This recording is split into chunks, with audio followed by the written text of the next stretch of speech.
Good afternoon, everyone. Welcome to the Essential Credentials Podcast, episode 40.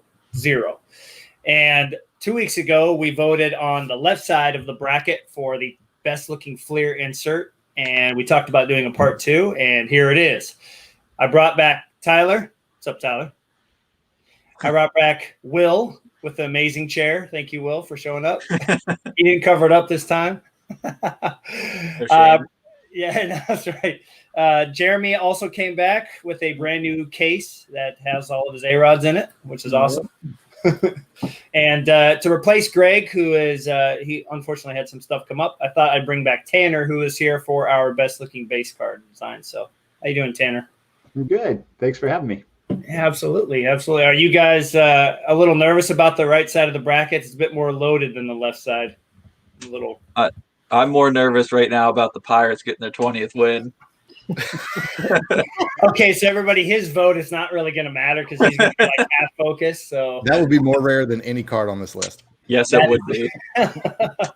So, Tyler, if they don't win, what's at stake here if they don't win? More depression. I don't know. If I'm correct, they're the only team, like they will be the only team to not get to 20 wins during this abbreviated season, correct? Oh, yeah. How many games do they have left? This is the last one. Oh, boy. Yeah, they just started. Thoughts and prayers.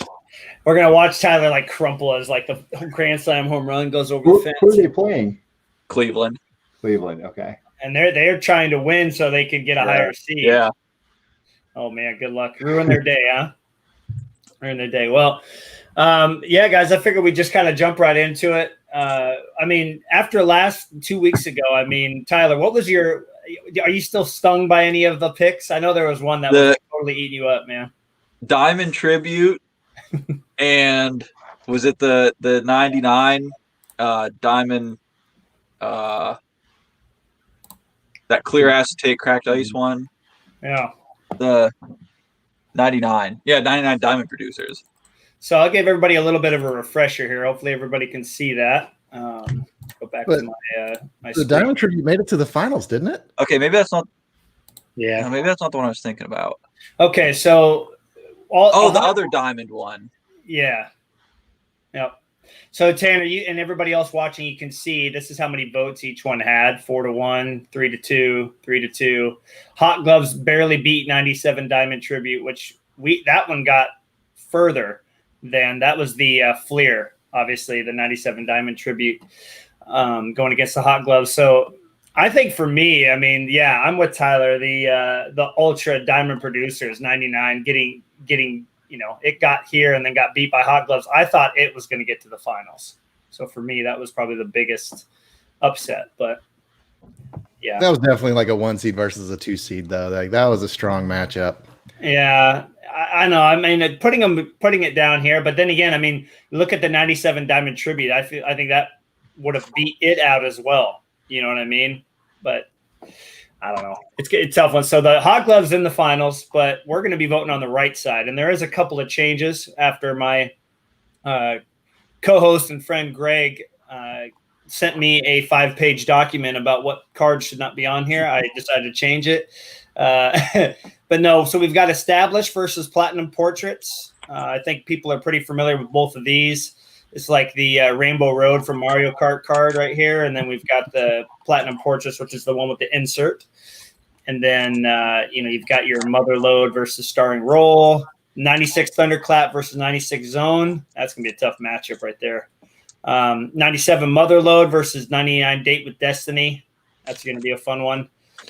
Tyler's favorite, Cut Above versus 99 Thunderclap. And that's probably the cheapest card in this and maybe the Lumber Company from Fleer are the two cheapest. So interesting to see if people have any love for that. Molten Metal Fusion, just the base version against the Lynchpins. And then 98 Zone versus Hall or Nothing. And then finally the 97 Hot Gloves with the Flame versus 98 Destination Cooperstown, the ticket. So that is what we're up against today. Yeah. Everybody ready to get going? Well, I guess we could just kind of start from the top and just work our way down. And I'll just kind of mix up who I'm calling on here. I don't know. Hopefully somebody's got a dark horse in this because I think I have my pick for one that might go further, but it'll be interesting to see. All right. So does anybody have an established with them that they can show us? Mr. Bollock? Yeah, All right, I've got one. let's see it. So here's the 99 established. Man, that's a great player you have on that card right there. Yeah. I think so myself. So even the back's kind of a refractor-like version or finish too. So I think the back looks nicer almost. Yeah, I would it agree. almost does, yeah. All right. And then we've got the Platinum 98 Platinum Portraits. Anybody get a copy of that? I've got one. Okay, perfect. Let's see it, Will. This is Have you pulled the insert out of it before, Will? when I first got it. I did. I mean, I can pull it out right now if you want me to. Yeah, that would be great. Yeah. And sometimes they Yeah. get a bit stuck in there too, don't they? If I remember correctly. I don't think this one's stuck. No. Okay, that's good. It's got like a little silver frame, and then the card itself actually comes out, and the card is very boring. Can we see the back of the card? 2 pieces, and then it's got like a silhouette of what the card was on the back of the Nice. sleeve thing, and then the back is just plain silver. There's, What about the back Oh, of there's the nothing. insert? There's nothing on the back of that. mm-mm. I don't It's just have one of those. The back of the card is fairly normal. It has a write up and Ugh. card number, but It's got that negative look to it. it's weird. Like the 2 parts apart, it looks terrible, but when you put them together, it looks pretty cool. I just, I figured putting that on the list was important because it's pretty innovative. There's Yeah, not it's many cards like it out Pretty there. ingenious thing. Okay. I appreciated the effort. Yeah. All right. A for effort, maybe.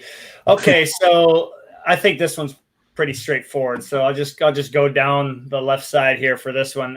Tyler, what are you thinking on this? Oh, the shine takes it. Okay. 99 established. All right. What about you, Will? Yeah, it's basically like a Looney Tunes refractor. Porky Pig's about to bust out of it, but instead it's A-Rod. I'm going for the established. Okay. Jeremy, what about you? Yeah, it's got to be the established. It just looks great. The Platinum Portraits, I was a little disappointed when I finally got one and saw what it was. It looks cool, but it's just Right. not the same. Tanner, what about you? This whole bracket is like about 3 minutes old to me right now. I still can't get over the fact that 94 Hot Gloves won the left side. I think both the established and Platinum Portraits would mop the floor with Hot Gloves personally. So Oh, all that said, I think 99 established easily. Okay. Yeah, I'm gonna go where this is gonna be a sweep for sure. So we'll go five zip. that's 5-0. like the Kentucky basketball team against like a high school JV team Yeah, right there. I like the Platinum Portraits. I think it's very Yeah. innovative, but It's just tough against. I mean, when we were filling this out, Tanner, I didn't really explain it to you this part, but Tyler and I kind of seeded them together. I mean, there's no perfect way of doing this. There really isn't. But I tried to, do kind of an 1 versus 8 matchup, like the MLB playoffs. You got the number 1 seed versus the 8 seed, and I had to put some cards against the number 1 seed that would allow them to move on because you'd hate the established to get knocked off right at the beginning, but then it's better than like 75% of the other cards that made it through, Okay, that makes sense. Yeah, so we kind of did it like that, Okay, so next up, and now this is one that I wish Greg was here for because a lot of people don't have love for the 96 Motherlode. I actually think I can show off a card for the first time, which is great. I have the full master set of 96 metal, and I love these. So I'll show the 96 Motherlode. Does anybody have a starring role with them that they could show? I've got a starting rollout. All right, so I'll you go first. Go ahead, Tyler. Let's see what the starting role from 97 looks like. Unfortunately, McGuire is not in this set, but I have my chipper, acetate, and then it's die cut there around his head and like a little star there. Pretty nice. Nice. Does that refract light? No, it's just not even glossy really. It's like I think it's kind of like plastic. Can't remember. It's been a while since I felt it, but It is. It's like acetate plastic. Yeah. It's like one of those 987 essential credentials, I guess, or 98. Yeah. And here's the card it's going up against, the 96 Motherlode. See if there we go. So it definitely has some refractive stuff going on with it. You can see that. Obviously, the Griffey looks awesome because of the colors, but I would be remiss if I didn't show this guy too at the same time. Here's Mr. Salmon. Yeah, there you go. Yeah, dude. So, I mean, I think this is going to be close, but I mean, it all comes down to, who's actually seen both of these two. But these are both great looking cards. I remember 96 Metal. That's a set that will always be in my memory. It was like the first baseball set that captivated my imagination, but of card design. But let's start with Will on this one. Will, where are you going with your vote? All right. The 96 Motherlode to me is awesome until you see the 97 Motherlode. If the 96 had been die cut in some kind of way, I think it might be a different discussion because the design of it is awesome. But I don't know. The starring roll, I think, is a little more innovative. Like, I feel like a little more thought went into the design of the starring roll. Mm-hmm. I'm a sucker for a die cut like we all are. So I'm going starring roll with my vote. Okay. And how about you, Jeremy? I like the starring roll. I don't have either personally, but I think the Motherlode jumps out more in searches and stuff, and so I'd vote for the Motherlode. That's a good thing that you bring up too, Jeremy, because that's an aspect of cards when you're searching on eBay and you stop, you're like, whoa, what's that? That definitely has the eye appeal factor. Yeah. And that Griffey's one that I've always wanted. I just haven't gotten around to picking one up. So gotcha. It always jumps out at me in my searches, and the starring roll, every time I see one, it looks fine, but I guess without seeing them in person, I'd pick the Motherlode. Okay. All right. So we got 1-1 so far. Tanner, where are you going with this? So I'm very familiar with the Motherlode version of the card. Now, the great thing I love about this hobby is, especially in the 90s, it's so deep. Like, I don't even remember seeing the starring roll before. So based upon having known it even existed for like 2 minutes now, I was impressed. I wish that I could have seen it maybe in hand or something, but just based upon what I saw and because I already know the Motherlode, and I love Motherlode, I'm going to go starring roll. Okay, so 2-1. For myself, I'm voting for the Motherlode. I have both, and that card design-wise just stands out to me. So that means Tyler. Thank you so much for making me the tiebreaker on this. I absolutely hate 96 Motherlode. It is by far my least favorite card on this bracket. So I am glad to knock it out. Well, I was trying to find the mute button, but I couldn't find it in time. Can you show that again? No, we're just gonna move on. That's 97 starring roll. Nice job, Tyler. Oh man, that's funny.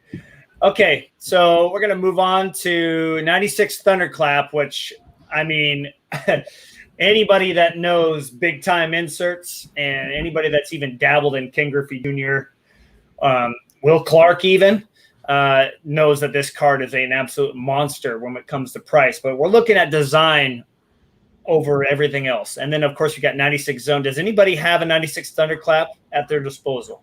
I'm thinking nobody has this card, do they? All right, I got one on the way. That is true. Well, that doesn't help us, Tyler. All right, let me pull that. How about the 96 Zone? Does anybody have one of those? Let me see if I can grab it in my note. Okay, I was going to say, I thought Tanner had one in the old binder. So, all right, I'll show the base. Well, since Tyler was hating so much on Motherlode, let's not show McGuire. Let's show Ripken or Griffey. If I can. Oh, hey, look, Canseco. That'll work. Well, I'm looking for a zone. I don't even know if it's like 96 or 97, or even if it's in here. Try and go pretty quick here for you. That's okay. I can find a. So let me show the example of the Thunderclap. All right, here we go. So here's the Thunderclap for everybody. A 96. There you go. Gorgeous card. Gorgeous player. So has anybody ever seen one of these in person besides Tanner? I've got the Yeah, gold medallion and that one. They're real nice in hand. What stands out about them to you, Tanner? So the purple is fantastic, but the thing that I think I like the most is the lightning in the background, as well as the foil for 97 Ultra or 96 Ultra and Thunderclap Jose Canseco at the bottom. That's like refractor material. Oh, nice. Okay. It's a beautiful card. It really is. Okay. Awesome. Yeah, I really do want to see one of those in person sometime, but they have sure garnered a lot of notoriety. They're expensive. Unless you're buying Mark McGuire. Because that was lucky. I don't mean to jump real quick. Does anybody have 97 Motherload? I'll pull one out for later. I've got one. I've got one. Okay. All right. I'm going to get the 96 zone up here. And just in case, I mean, if you let me know if you can't find it in the next minute or two, and I'll pull up a picture. I got a picture of the Frank right here, which sure doesn't show off how awesome the card is, but it's pretty sweet. Yeah, I would like to. Well, this is that's nice 7 zone. Did Ripken not make it into Thunderclap, Will, or is it just one of those things where the set's just too expensive? No, I think he's in there. I may have to. I swear I had one. I'll have to look. Maybe it was a different year that I had. I'll have to go recheck my. Yeah, they did. They did the Thunderclap and Zone like what 3 or 4 years. Yeah, I think it was 97, 98, and 99. It gets a little confusing. You know, Jeremy, this is another one of those instances where Ultra came out Series 1 and Series 2 somehow didn't include. You know, there it is. Yep. All right, Tanner. Let's see see if you can get that refracted light going on.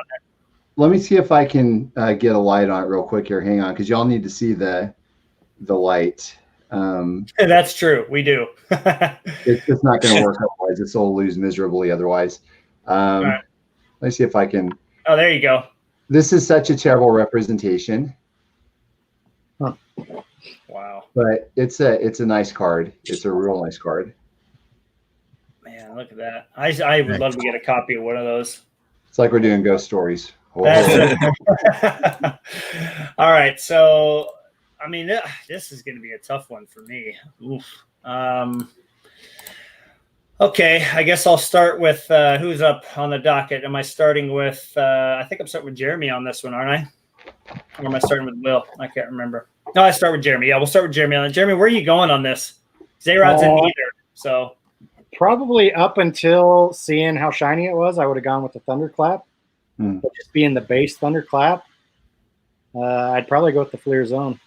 Okay. That looks pretty awesome. I think I'm gonna have to pick one of those up. Nice. That's what we do to each other, man. What about you, Tanner? I mean, you've seen both, so you have both. What do you think? Well, the funny thing is Canseco is only in the Thunderclap. In fact, I think Canseco is only in Thunderclap on this entire right side. Oh, wow. That said, the 96 Fleer Zone, the reason why I knew that I had it in the binder is because it popped out in my brain because of how beautiful it is. I love the design of the Thunderclap, the lightning and all that. I mean, who wouldn't? But when it comes to the actual aesthetics of the card itself, the Zone, it is beautiful. It's great. I'm going Zone. Okay.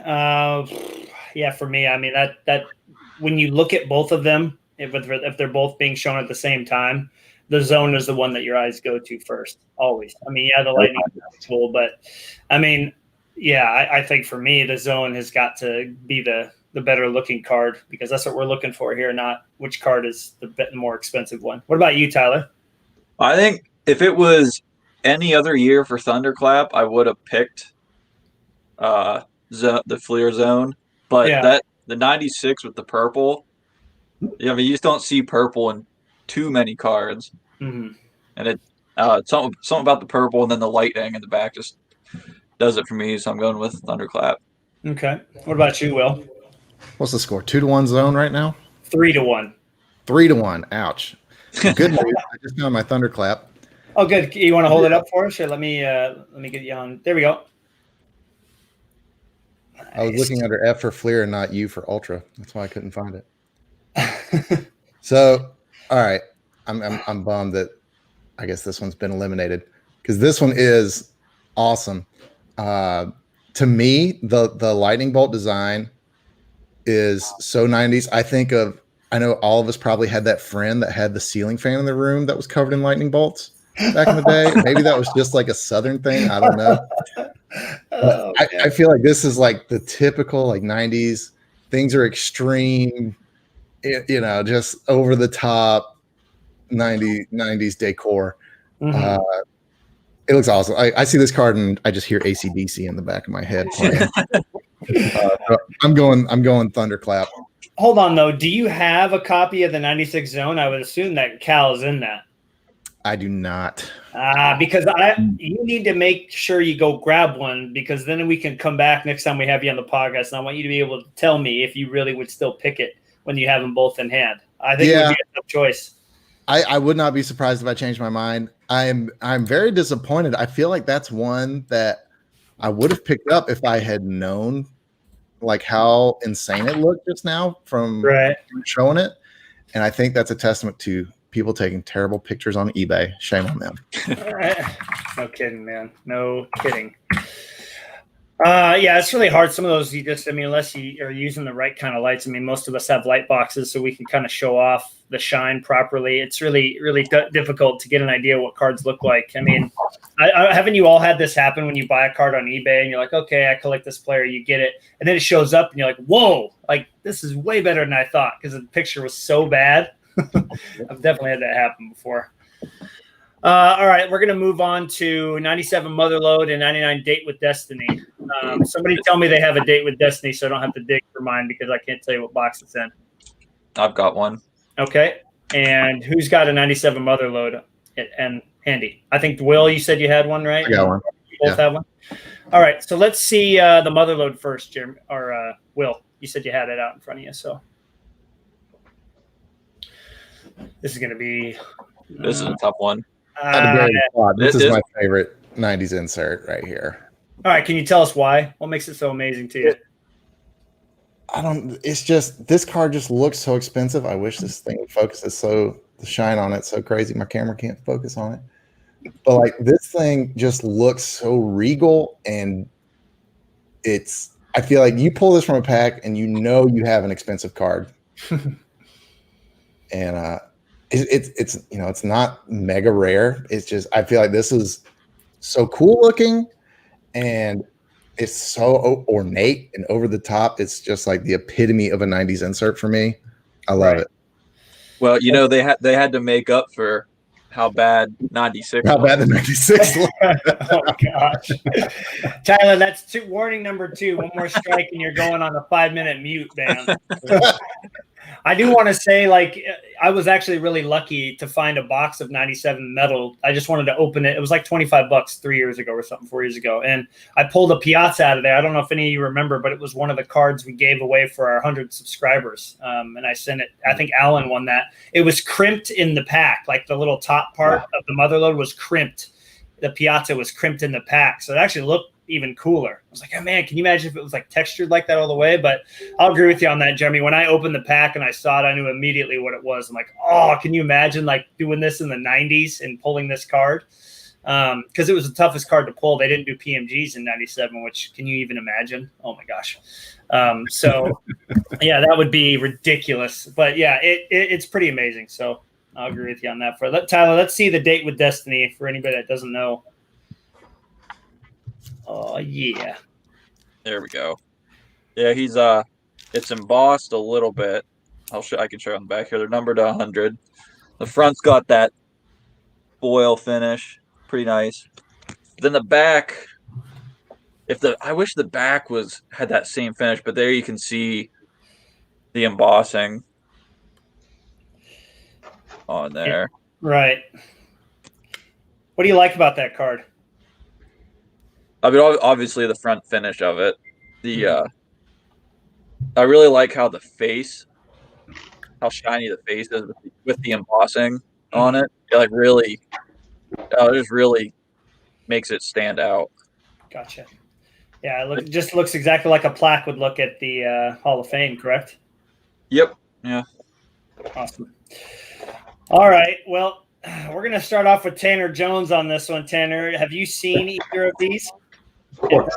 Yeah, of course you're going to start off with me. Yeah. So I've seen both of them. I have a 97 Motherlode. I thought I might have a date with Destiny card as well. I don't know where it is though. It's in this binder somewhere probably. This might be the toughest pick for me. I'm going to go try to think if Jose were in this, like which would I rather him be in?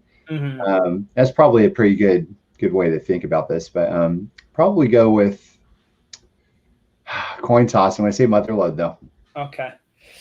Well, I'm not going to make it any easier on anybody else because for me, when I was getting back into collecting and I saw the Motherlode and I saw the Date with Destiny, I knew which one I wanted more because of the way it looked. And just having that Hall of Fame plaque with A-Rod in a Mariners uniform, I mean, come on. Like, one can dream, right? That one takes the cake for me. I love the foil finish on it. And to this day, a lot of people have done nice things for the podcast, but Bo Carter, shout out to Bo. He sent that card to me straight up, and I still can't believe it. But probably the biggest surprise I've ever had in a mail package ever. But Date with Destiny is my vote, so we're at 1-1 now.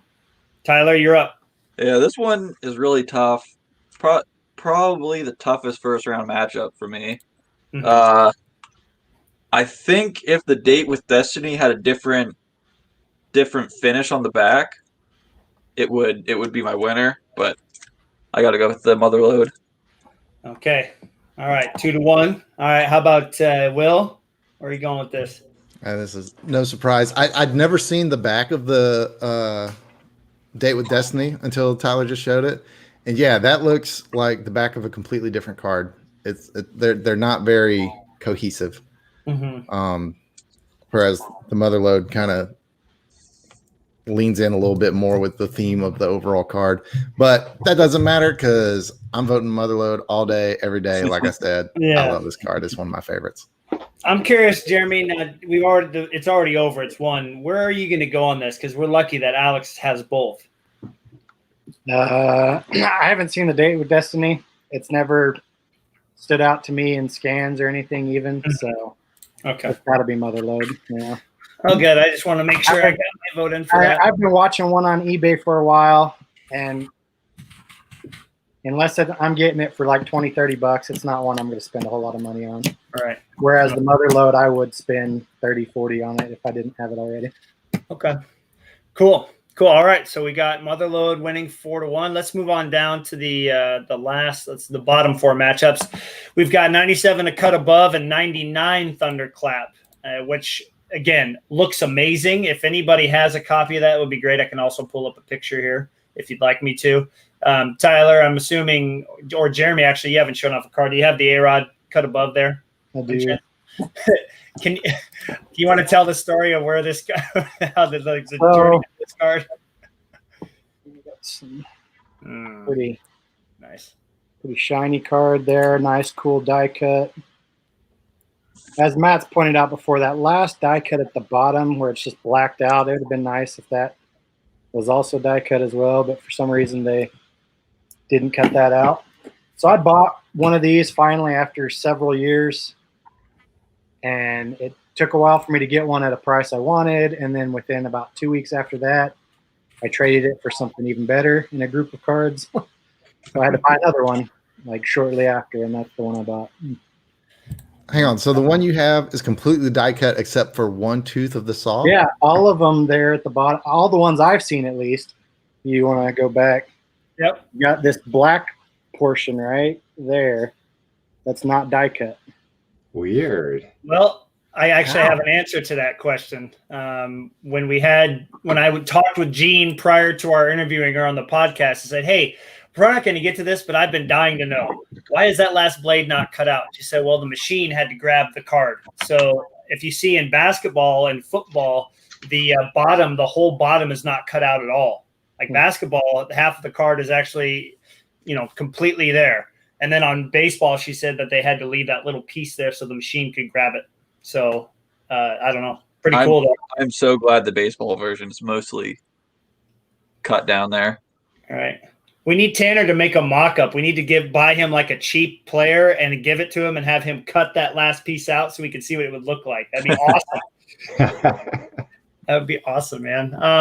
Did I had did no anybody- idea that the bottom piece wasn't cut out. I thought that was a mistake on Jeremy. So they're all like that. Oh. Yep. There's the McGuire Huh. blacked out down there. Why not just make it silver foil like the rest of the card, man? I don't know. Crazy. I do not know. All right, let's look at the. Did you find a thunderclap? Yeah, I've got the 99 Okay, good. thunderclap. Can you show it? Thank you. Perfect. Oh yeah. Oh man, come on. There you go. That's it right there. Yeah. I'm trying to think what other. There's another card that kind of has that same like It looks similar to foil his own finish. with like You're right. Yeah, a little bit. the speckled refractor look to it. And then it is. I don't know if you'll be able to see it. It is embossed on the in there a little bit. It's hard to see. Oh, I didn't know that. That's cool. Holy moly! I didn't know it was embossed too. It's barely embossed. Oh, okay. Well, it is like a 1 out of like 36 Yeah. pack insert, so it's not going to be too crazy. But okay, cool. Well, I think I got to start with me on this one if I'm coming back. I mean, I had to put a card that would at least give it some competition, but for me, a cut above. I mean, again, when you're coming back into collecting and you're looking at all the cards that A-Rod has as a Mariner, that was one that back in college, when Jeremy and I were fighting over A-Rods back in college, that I'm sure we both really, really liked, and I certainly did, especially being an EX insert. So I got to vote for a cut above. What about you, Tyler? Yeah, cut above was one of my most wanted cards for a little while, and so yeah, this one's gonna go far for me. Okay. Will, where are you going on this? This is probably the set that I am most salty about that Ripken isn't in. This is my second favorite. I'm so glad that the cut aboves and the 97 motherloads are in different parts of the bracket, so they won't meet until it would have to be a finals matchup. Yeah. Yeah, man, I love that card. They look so good. I love them. I'm cut aboves all day. All right. Jeremy? Yeah, it's definitely got to be cut above. Okay. Thunderclap's pretty cool, but yeah, cut above. Do you have the A-Rod Thunderclap? I still haven't grabbed one of those. I'm just curious if I think I do somewhere, but it's not in my organized section of stuff right now. and that answers the question then. Yeah, it's not that as great as what about you, Tanner? Are we going for a sweep here? Yes, we are. Cut above. Okay. Now, Tanner, you have definitely had those, you have a nice little collection of just 90s inserts. What I'm sure as a designer yourself, that card stood out, right? When you saw them for the first time. Yeah, I don't really recall looking at them and going, holy smokes, like for the first time, because I just don't really remember when the first time was I actually saw them. Mm-hmm. I think probably the 97 Thunderclap stood out more than the 99.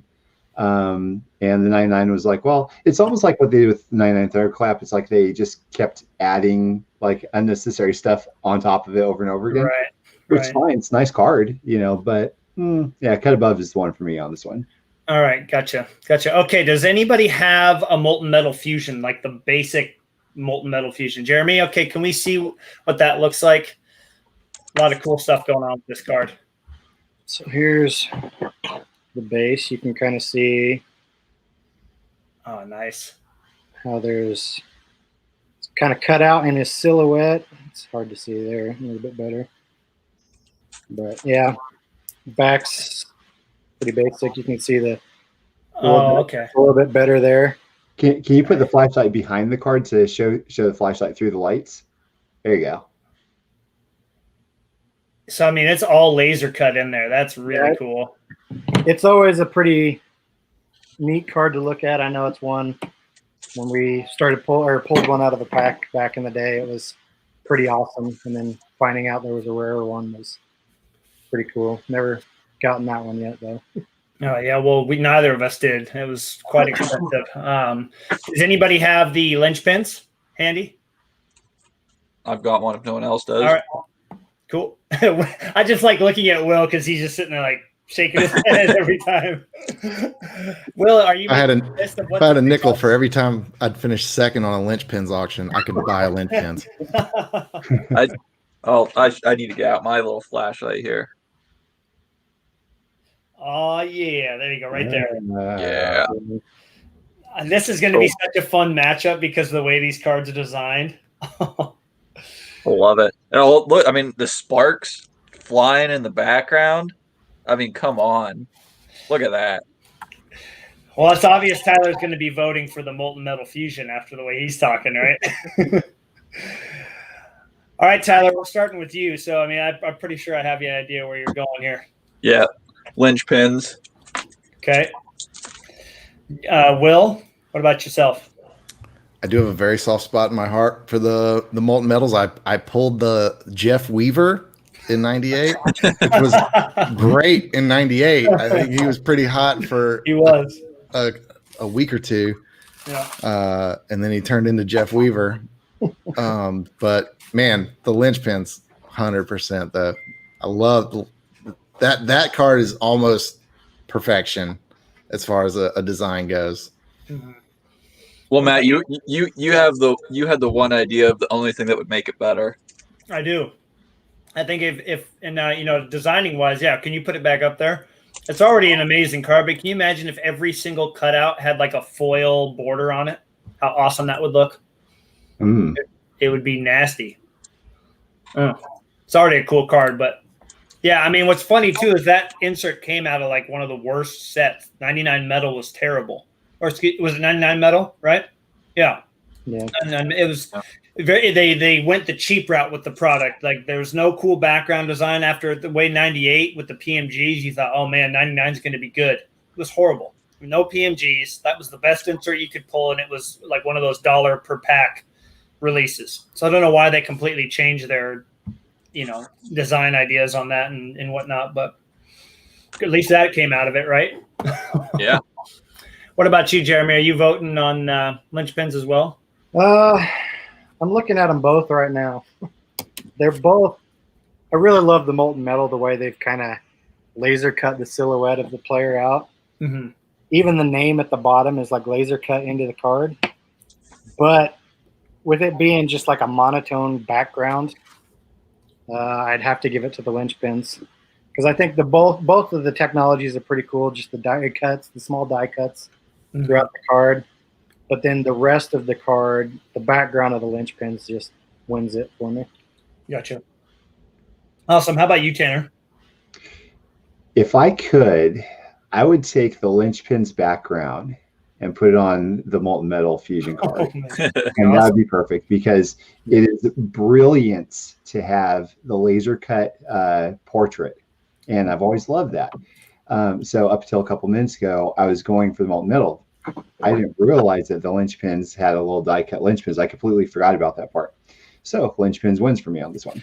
Yeah, I mean, this is a tough one. We wanted to put them against each other because of the similarities in design. But the colors of the linchpins is what, when you're scrolling through for sale auctions, I don't care if you already have the linchpins, you stop and, every time I see a linchpins, my first thought is, does Jeremy have it? Okay, he does. Because I usually I've sent him probably 20 different links to a linchpins because he's like, I can't win it. But it's definitely a card I think we'll all agree, when you're searching for anybody on a 90s and you see that card, you stop. So like the molten metal fusion, I'd say the gold one, like the gold out of 50, that one you stop at, but not because of the design, but because of the rarity. Right. So anyways, yeah, I think we have a sweep here, another sweep, which I don't think I was expecting, to be honest with you. Yeah, I was going to say, if we're taking parallels into account, it's not close. Molten metal wins hands down. Yeah, for sure. But I didn't want to do that because then this bracket would be like 100 cards big, it'd be ridiculous. Okay, so we've got the 98 Flare Zone and the 97 Hall or Nothing. This is going to be a tough one. I think this is going to be close. Does anybody have the 98 Zone on them? Will. Oh wait, no, sorry. Nobody. Will, do you even collect? Yeah. I have a bronze Hall or Nothing. Oh, there we go. How about you show that? Let's see the Hall or Nothing first. Then while I pull up a picture. Mine is very bronze, unfortunately. Incredibly discolored. So what do you like about that design exactly? Because I know Jean's pretty high on that design. That was one of her favorites, she said. Oh, really? Interesting. Yeah. It's got the acetate windows pretty cool, and it's got a really nice die cut. I like the die cuts that have the really fine edges on them because I feel like that kind of makes them a lot more condition sensitive. So if you can find one in great condition, that adds a little bit more value to it for me. Just to make it makes it a little bit harder to find a nice copy of one. Is that a picture of the field on the top? Oh yeah, it is. I never noticed that. That is what that is. Yeah, it's got like the laser engraving sort of look to it. Who knows if that's actually Camden Yards or if that's just a regular generic baseball field somewhere. And then here's the back of it. Nice. I wish the white silhouette kind of just like it's such a almost like an eyesore, like it's so stark in contrast with the rest of the card. You would think they could have done something to soften it a little bit, you know? Right. That's the one knock against it for me. Well, Tanner, unless you've found the 98, I've got a nice picture of a Clemens here. That shows off the shine pretty good. Yeah, let's see the picture because I'm not finding one in my binder yet. Okay, so we'll go here, and then yeah, I've got a front and a back too, which is pretty nice. So here's the Clemens. Yeah. Yeah, I like the way that this looks. There's actually really, really refracts here. This whole pattern here, it's got a little bit of texture to it as well. I like the waves that are in here as well. I mean, there's a lot of really cool stuff going on with this card. I mean, when we think of 90s, Will, you've said this plenty of times. The shine in the 90s is going to win out usually. Yellow. Who's got the old school house phone ringing right now? Yeah, that's me. I tried to. I think I muted it. Sorry, guys. That was all good. So, anyways, I mean, I don't know. I know where I'm going to go with this, but it's going to be tough. I think for more. I think some of us are kind of torn on this one, but let's go to Tyler. We're going to start. Tyler, let's start with you. What do you think on this? Start with me. Yep. Oh.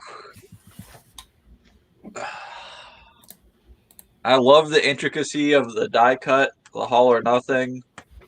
But I think 98 zone is my favorite zone. Really? I think at least today it is. Wait, so hey, is this the one? Yep. There we go. Okay, here let me get a light on it for y'all here so y'all can see real quick. Perfect. Video. Curious to hear what you think. Yeah, there we go. Oh yeah, look at the waves in that thing. Oh, come on. Yeah. Wow. Yeah, that's nice. Well, I think we're about to have a sweep on our hands if I'm going to make a prediction here. Let me make this. Oh, go ahead, Tyler. That sealed it for me. Flares out. I like the All or Nothing, but 98 zone. I'm going to make this a fast one. Is there anybody that would like to make their case for All or Nothing? It's a great looking card, but can it beat that? I'll say I wish if the zone were die cut in the shape of an atom, that would make it a little bit better for me. I like I said, I am such a sucker for a die cut. All right. But before Tanner showed the pattern of the light on that card, I was All or Nothing. I did not know that it had that wavy, almost like a contour map look to it. That was really cool. That's definitely one. If you look at it on the eBay auction, the picture, you kind of look at it and it's like, whatever. But as soon as you get it in hand and take a look and kind of show it around, it's pretty awesome. Tanner, can you do? I mean, I know you don't take requests like this normally, but I think it would be awesome for you to post that in the 90s group with the light and like do the back and forth on it, because I don't think a lot of people know about how awesome that card is. I haven't looked at mine in a while, and I forgot that it was that incredible in the light. That's pretty sweet. I'm going to try to find it again here. I am going to do that because like up until a few seconds ago, I was All or Nothing. And I pulled out my binder and I'm like, okay, it's a cool card. And I put the light on. I'm like, nope, that's it. It's it's definitely zone. So, well, I'm sure Jean will have a tear come out because of one of her favorite inserts got totally demolished. But I'm sure it would have done better against different ones, but yeah, I felt like that was going to be a fun matchup there for sure. These are the two that I had to switch. So, all right, now we're going to. Oh man, this for me is the toughest of the first round, hands down. We've got the flaming hot gloves, and we've got the Destination Cooperstown, which is the one that has the string sometimes attached to it still. Now, I'm assuming we're going to go to Jeremy for both of these, or Tyler, do you have one of these? I have the hot gloves. Okay, Jeremy, do you have the Destination Cooperstown? Oh, am I the only one that has it? Oh, I don't know where it is. I can find a picture of it. Well, it's in my box, but there's no refractor shine to it, but the uniqueness of the card, I think, will shine through in a picture. So can we start with the hot gloves, Tyler? This was one of my first, not one of my first bigger purchases, getting back into the 90s stuff. And this is far and away my favorite hot gloves that they did. I love that flame. And I don't know. I like the actual glove die cuts that they did, but I don't know, the flame with this one, and then that little circle die cut, little oval die cut at the bottom is really nice. Another big time condition sensitive card. Those do not grade well at all. All those little points up there and on the sides.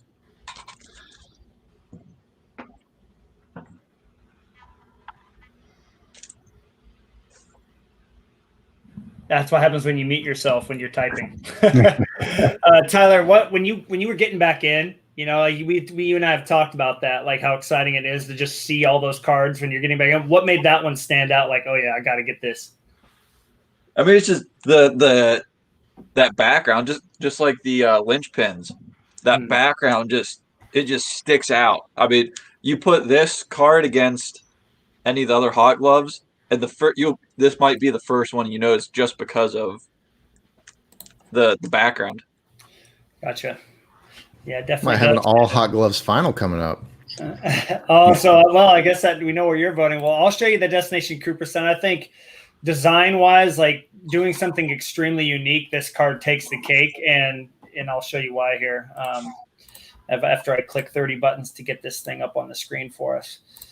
So here's the Destination Cooperstown from 1998 EX 2001.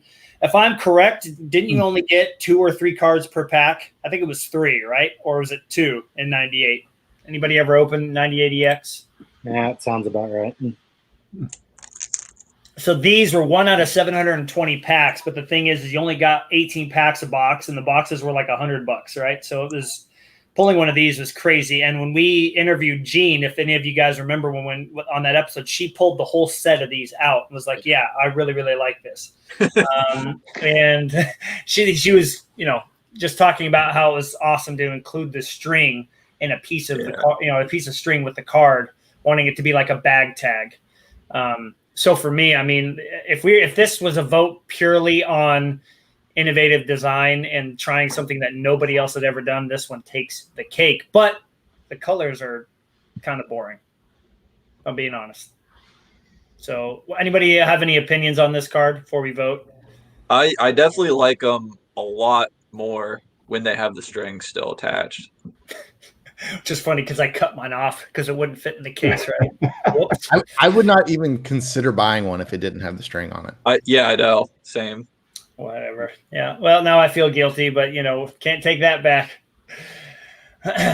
All right. Well, let's do some voting here, shall we? I don't know. Maybe this is going to be. I think going to be as easy or as hard as I thought it was going to be. But we'll start with Will. Where are you going on this? All right. I think I'm going to be in the minority on this one. I love wacky cards. I feel like the Destination Cooperstown, because I always think, how many desks did these cards have to go across and get signed off on before they end up in a pack? Mm-hmm. And somebody had to pitch, hey, let's put a piece of string on this one. And then multiple people had to go, that's a great idea. Let's do that. So just the logistics of all that, the idea of was there somebody in the factory? How did they tie the string? Did they have like a guy at the end of the assembly line just like not a bunch of string from cards? Like, how did they supply the string? I have so many questions. It's such a wacky set. For me, it's like the Flair, Wave Wave of the Future. Yeah. Wave of the Future that we talked about last time. Yeah. That had like the vegetable oil in it. It's just like I can't not vote for that. So I'm going Destination Cooperstown, fully expecting to get blown out by hot gloves. Okay. All right. Let's go to Jeremy next. Jeremy, I know you have seen both of these of Alex. Yes. I've seen both. The Destination Cooperstown also is kind of one of those, kind of like the Date with Destiny, where it looks cool. I kind of like it, but the hot gloves just looks better in my opinion. Okay, I think we're going to make some people mad with this vote. All right, let's go to Tanner next. Tanner, I'm really curious again from a designing standpoint where you go with this, because you've got two completely different cards here that are quite popular. Okay, so if this were a bracket of most innovative cards or most like 90s cards or whatever, Destination Cooperstown will win, but this is best looking, and Destination Cooperstown is not a good looking card. It's just not. It's very plain. Third grader in paint, could have done something like that. Oh, I hope Gene doesn't watch this. Shots fired. But here's the thing. I do think it's amazing because it's not something that's supposed to look like eye-popping from a design standpoint. So if Jean was the designer of this one, she hit the mark because it's a fantastic card. You can't go like crazy design worthy like when it comes to a tag for luggage or whatever. You just can't. So she did it perfectly for what it was. Yeah, that's when a good it comes point. to baseball cards for best looking aesthetics, it's definitely going to be hot gloves because it's got flames for crying out loud. It's die cut and yada yada yada. So in any other type of bracket, it might not be the same vote for me. But when it comes to best looking, it's definitely got to be hot gloves. Yeah, definitely. I'm kind of echoing that. I love the innovation behind Destination Cooperstown. When I was doing a blog for a 90s, blog, I definitely did a post on that card and talked about just how unique it was, how tough it was to pull. And Will, you know what? Next time I talk to her, I'm going to ask who tied the string or how was it put on the card, because the people want to know. Give the people what they want. Who tied the knot? That's right. And if she says, "Well, I was, upset with my husband, so I made him sit over there and do it for every card," then I could totally see that being punishment for somebody that didn't put a cover sheet on their TPS reports. They're like, "All right, well, guess what? Now you get to go tie the knots on all the Destination Cooperstown. Get over there, start tying." Yeah, as they're like putting a copy of the set in their pocket. I'm going to go with hot gloves too. Again, best looking card. That's all a card that just completely stands out. And I wanted to put something innovative up against something that was incredible design or like looks wise. And so hot gloves for me. What about you, Tyler? Yeah, it's going to be hot gloves. It might be closer for me if I had a Destination Cooperstown, especially with the string. I do really like the card, but hot gloves for me just being one of my first bigger card from the 90s. All right. Well, our first round is all done. Now we're going into the Elite Eight from the right side of the bracket. So Sweet 16 total. We've got 99 established versus 97 starring roll. We've got 96 zone versus 97 mother load. We've got 97 cut above versus 99 linchpin. Poor Tyler, he's gonna have tough with that one. And then we've got 98 zone, as everybody saw with that amazing reflective background, versus 97 hot gloves. So let's go back here. I think since we've kind of showed off all the cards, unless we've got them handy, we can kind of move along a bit quicker. So, Tyler, you've got your starring role. Jeremy, you've got the established, right? Let's just show them off for like 10 seconds each, maybe real quick. We'll go starring role first from Tyler. Again, the acetate die cut. Die cut. Tyler, is the starring role like the gold? Is that reflective on the front? Know what I'm trying to say? Oh, it's not, right? No. Okay. No, it's just acetate. Okay, cool. And then Jeremy, the established. Oh, there we go. And the back too, if you wouldn't mind. Oh yeah. I think Oh yeah. okay, well, we're going to start with Jeremy on this. So, Jeremy, where are you going on this vote? Established, hands down. I don't think there's a question about it. Okay, Tanner. Tougher for me, but established definitely. All right, well, established is this might be a sweep. Established is my vote as well. Tyler, what do you think? And I'm with Will. I love the die cuts, but the back of established being as shiny as it is, that's got to be established. Will, is it going to be a clean sweep? Is this the first card that we've had sweep 2 rounds in a row? I think so. It is. Because I'm definitely going established for sure. I mean, come on, a card that's got a back that looks that amazing. I mean, this is, I don't know. Yeah, this. I think I already know where this card's going, but all right. This one's going to be, these next two are going to be really tough. So, Tanner, did you put your zone? You put your zone away, right? You put it back in the binder, right? I found mine. Not 96 though. Never mind. Okay. Yeah, I'll try to find it again real quick here. So let's, Will, pull out your favorite Fleer insert, please. This is the mother load. Do you still have it handy or no?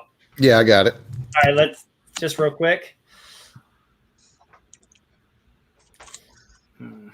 Awesome. Now, Will, I don't think we didn't talk about one thing, that the texture of the card, isn't it kind of rough? It's got like a rougher texture to it, right? Yeah, it does. It does kind of have like an etched look to it. The feathers or whatever you want to call it. It's across the whole card, but the feathers from the center of the feather out, it's kind of like they scratched. Okay. Yeah, and it just kind of adds to the whole eye appeal of the card. It kind of gives it a little more depth to it. Okay, and then Tyler, do you have your zone right there? Is that what you're ordered? No, I'm looking at my mother load. I don't have it. No. Tanner, did you find it? Yeah, let me show you. I actually have both of them to show y'all. Like, Oh, nice.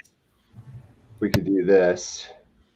I'm sorry, you guys. I'm having a hard time figuring out how to get this show it There off. we go. Oh man. There you can see the texture on the mother load there. Yeah, I was gonna say it shows off pretty good right there.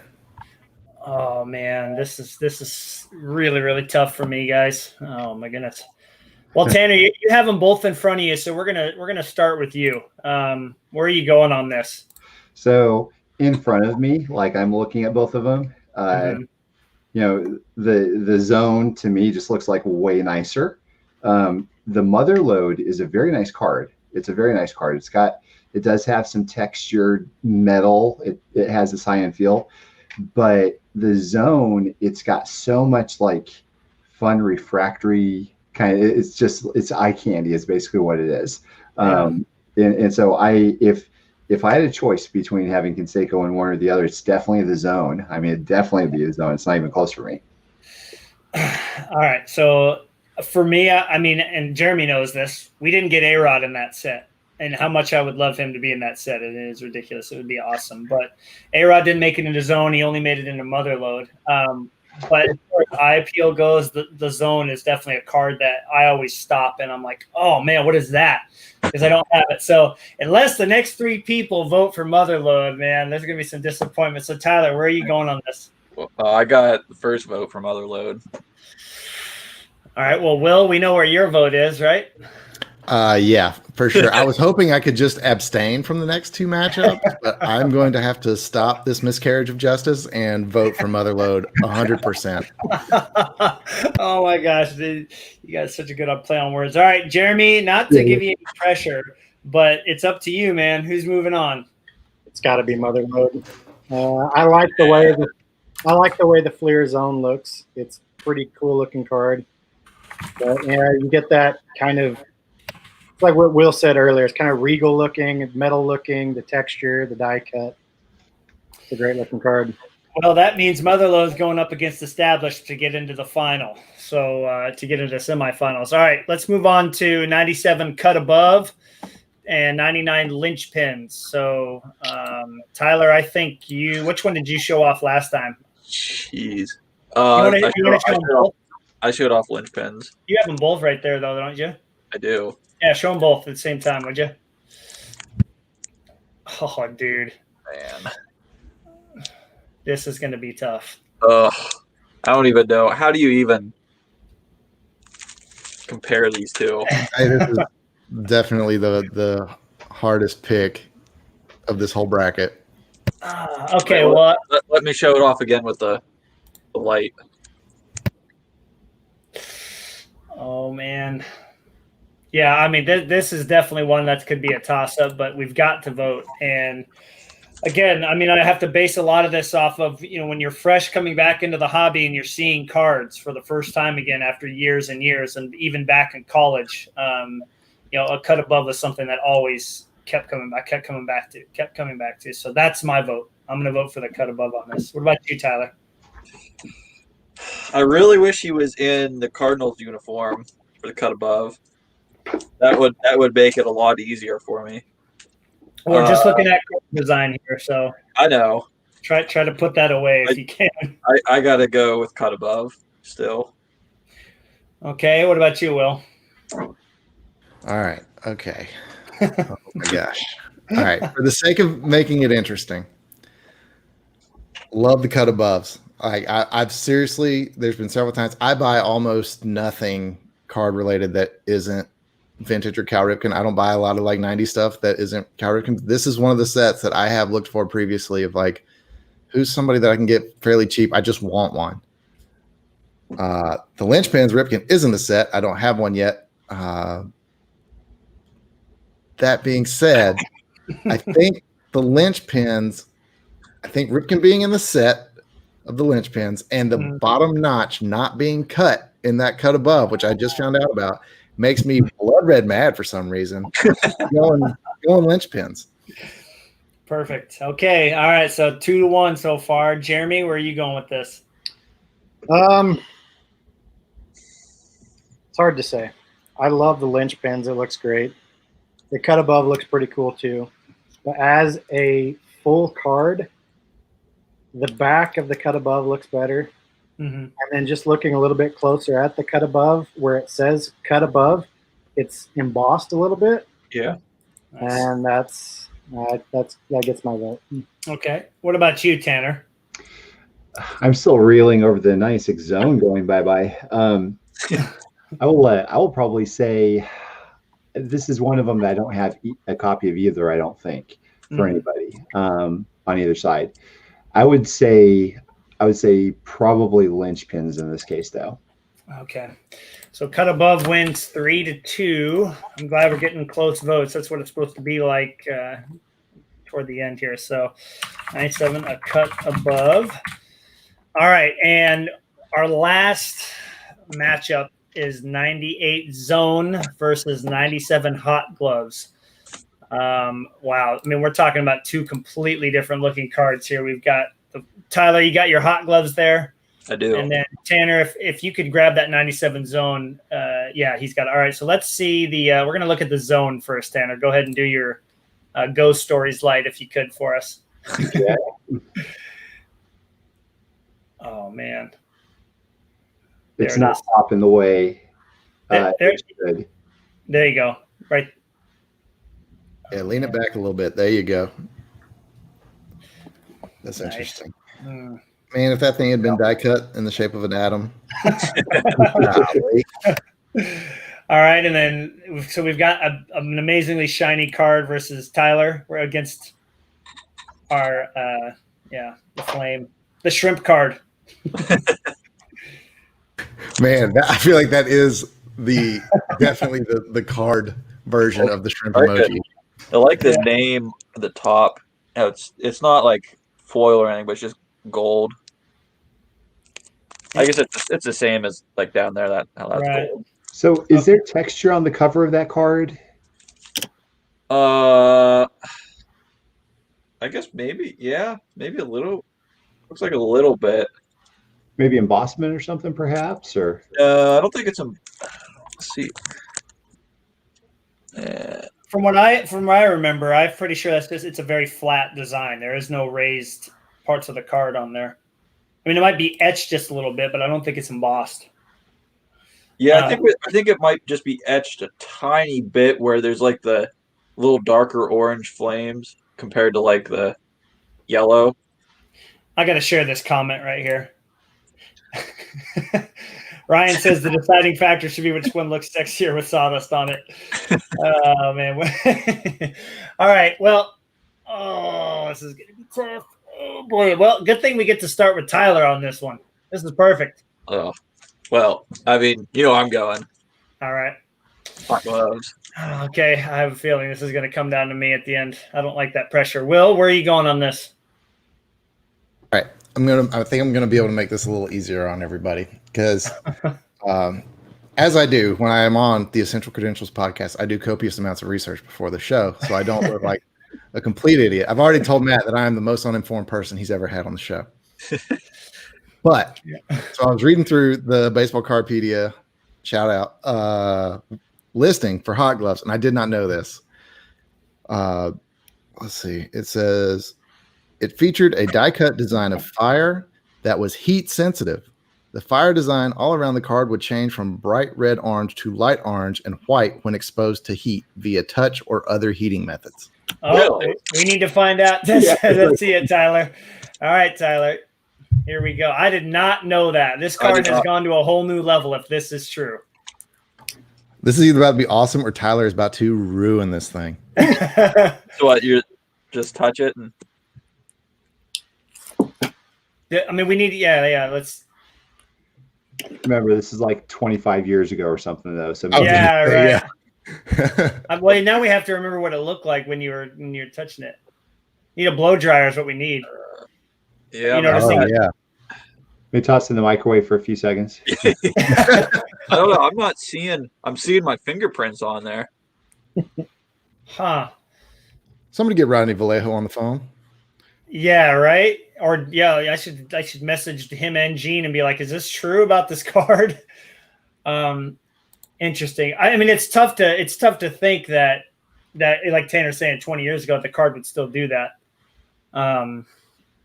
Man, well, I mean, honestly, I had my mind made up before I knew that. It sure takes it to a whole nother level for me. But again, we're talking about the way something looks, straight up, without heat or with heat. So I think keeping that in mind, Will, where are you going to go for this? Is that kind of your vote on that? Yeah, the extraness of having a heat sensitive paper on it puts it over the top for me. Okay. So 2 hot gloves so far. What about you, Jeremy? I don't know. I love the hot gloves. It's a great looking card, but I can see why like shiny objects attract bugs and bug zappers work. Like looking at both of them, I can't stop looking at the zone. Just the way the foil pattern and everything on it, it's mesmerizing. It looks great. So I'm gonna vote the zone. Okay. And Tanner, what about you? It's funny because first of all, I'm one of those bugs. I'm attracted to the actual refractor kind of design there. And it's funny because in the back of my mind, I feel like I was going for the zone. And I was like, why am I pulling for this? Is it because I have one? I didn't know I had one like until 10 minutes ago. So Right. I kind of had to check myself there and go and reset. And I think I'm going to actually go for the hot gloves on this one. Yeah, I think I love both of them a lot, but the hot gloves, that again was another card. That's kind of how I'm using to vote here. That when I was picking up A-Rod for the first year there, I'm like, I got to get a copy of this. And I did within like 2-3 months. I just had to have it. And if you look at how popular it is based upon how much Griffey and Jeter sell for, it pretty much shows you that the community as a whole just loves that design. So, all right. So I believe that was a 4-1, correct? 4-1 vote. At least it wasn't a sweep. That's good. Well, isn't that funny that you got two? So if we look at this, we've got three 97s and a 99. That is something else. So we've gotten, what's that, Tanner? It's a big year, 97. Yeah. Well, is it like, does everybody believe that 97 is kind of when it, like the 90s inserts really went into like a whole new level? Yeah, 97 to 99 is just nuts. I'd say 97 is when it started, but I love the majority of the 98 sets better. Just for some reason, I don't know. Maybe it's the Fleer stuff wasn't the sets I liked the most out of 98. Mm-hmm. I agree completely. It is definitely like a bell curve. It's like 97. It starts going up, 98 it peaks, and then 99 you could tell like still awesome, but we got to right the ship, and then we all know how the And rest then game jerseys and autos. Yep. But man, before we move on, the heat sensitive paper.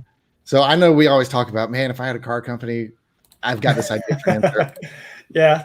Why? Okay, so we've established allegedly that there is heat sensitive paper that's been used to produce a card in the 90s. Why did no company do a mood ring related card? Oh, Well, actually, I mean, again, fun little tidbit. Only because if you go on Instagram, anybody that wants to go, if you look up Arena Design on Instagram, she posted a Griffey that they made that was supposed to be like a mood ring, but it never got put into packs. Oh, She yeah. owns it. It is the craziest card. She like puts her finger on it and lets go, and it changes. It's crazy looking.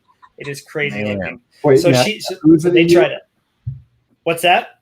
Who do you look up to find this? If you go on Instagram and you go to Arena Design, I believe it's arenadesign.com or arenadesign_com. Her and her husband kind of share and run the account on there. And whenever they post cards, they talk about, their ideas behind the design. And that one is posted on there. So And so this was like an official prototype, or this was like their own for funsies. We made this card. from when she told me about it, when I first talked to her, it sounded like it was, I want to try this out myself, like build it for fun and see what happens. And it never really went anywhere. I think it was just too expensive to make. So they didn't do it. Oh, okay. So it wasn't like, hey, I worked for Upper Deck in '98 and I made this Griffey prototype that never went to market. No, it didn't even get to. I don't think they made more. I think that she made one of them, like literally made one card, and she owns it. And let's not even think about what would happen if that even made it to the open market. The Griffey collectors would be like getting their pitchforks out and hunting each other down to keep them away from it. It would be nuts. But Man, even if it was expensive, okay, just it's already awesome. Serial number them out of 25, and now it's like probably that card probably is pushing towards Crusades as far as demand goes. Then, yeah, definitely. Well, hey Tanner, we got a challenge for you. Maybe you can design another mock-up of one of those. Huh? Get some mood ring paper and make a Jose Canseco. That'd be cool. The wheels in my head are turning. Like Tanner's over there furiously taking notes right now. That would be awesome, man. That would be such a cool card to even come up. What do you think about that, Tanner? Do you think something like that would have done really well? I think so. I really do. Because when I sold out the majority of my stuff in 2018, it was right on the heels of Alan Ginter coming out. And 2018 Alan Ginter, they show this card that was glow in the dark. And I go, why did I sell it now? Like, that was like a great card, glow in the dark. It's not, it's all about making things that are a little different and everything. So when it comes to like this heat sensitive paper or whatever, I think something like that would have been fantastic. Now, 94 Fun Pack, I think they had something similar to this, if I remember correctly. I have to check on that, but I think they have something similar like that 94 Fun Pack. Awesome. Was it 99 Finest? I think they have a heat sensitive card. Oh yeah. You put your finger over it, and it shows how many home runs that player hit to that part of the field. Yeah, that's right. cool. I posted a link in the chat on YouTube for anybody that wants to go find their Instagram. I pulled it up here and posted a link to it if anybody wants to look. Cool. Well, now that we've gone into daydream mode, now we got to get back focused on the That's four cards we hit. Yeah. All right. Well, Will, I'm just going to make a bold prediction here. I think you're about to be a little upset, but maybe I'm wrong. This is as tough as a matchup as you could ask for. 99 established versus 97 Motherlode. We've seen them both twice now, so let's just go straight to voting here.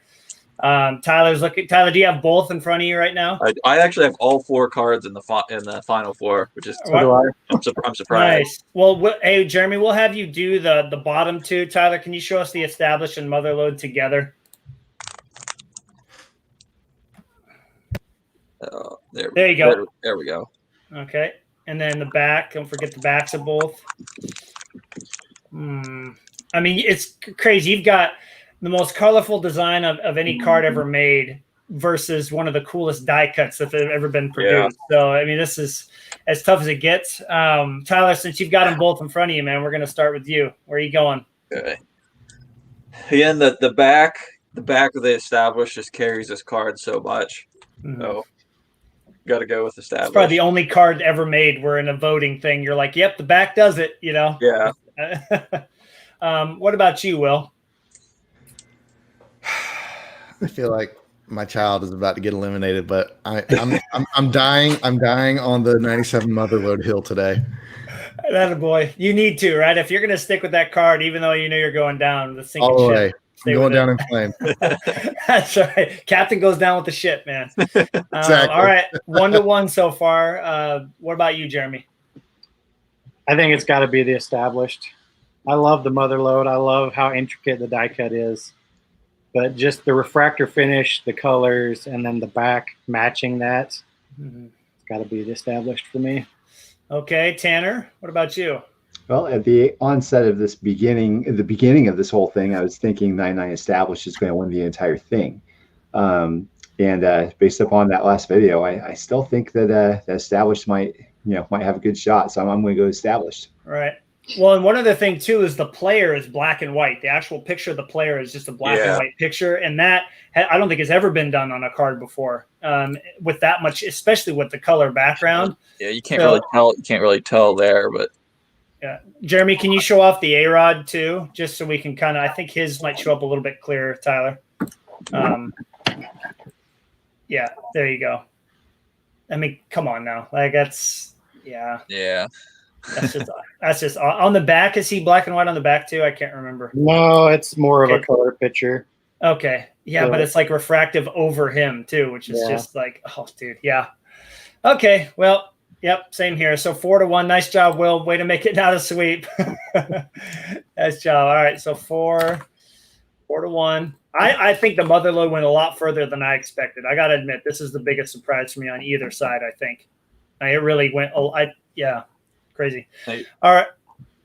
Tyler, what about you? I mean, were you expecting that to happen, the Motherlode, or? I was hoping. Yeah, I think it definitely deserves to be that high.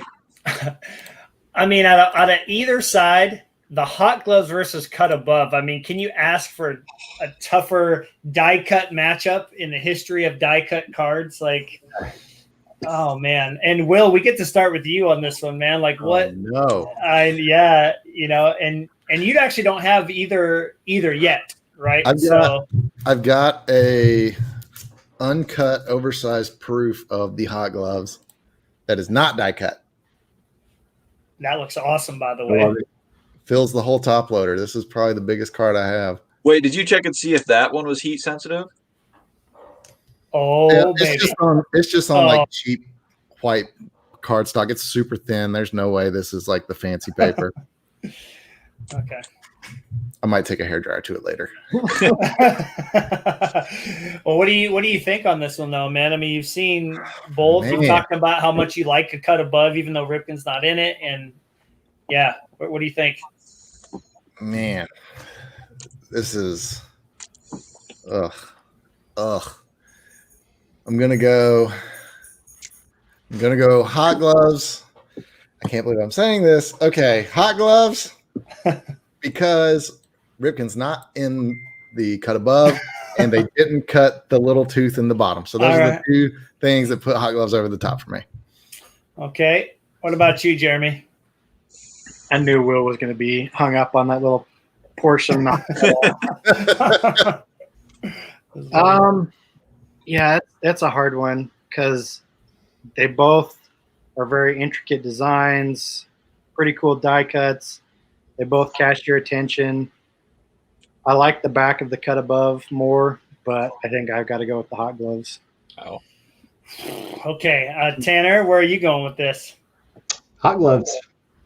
Oh, I won already. Wow. Well, I know Tyler and I then are at least going to make it close because I was going to say, even though the thing's not cut out on the bottom, I always come back to the the Cut Above. I always come back to that card. I absolutely love that card. But so I'm voting for that. What about you, Tyler? Yeah, Cut Above. Man, I'm really bummed about that now. Man. For voting out Motherlode.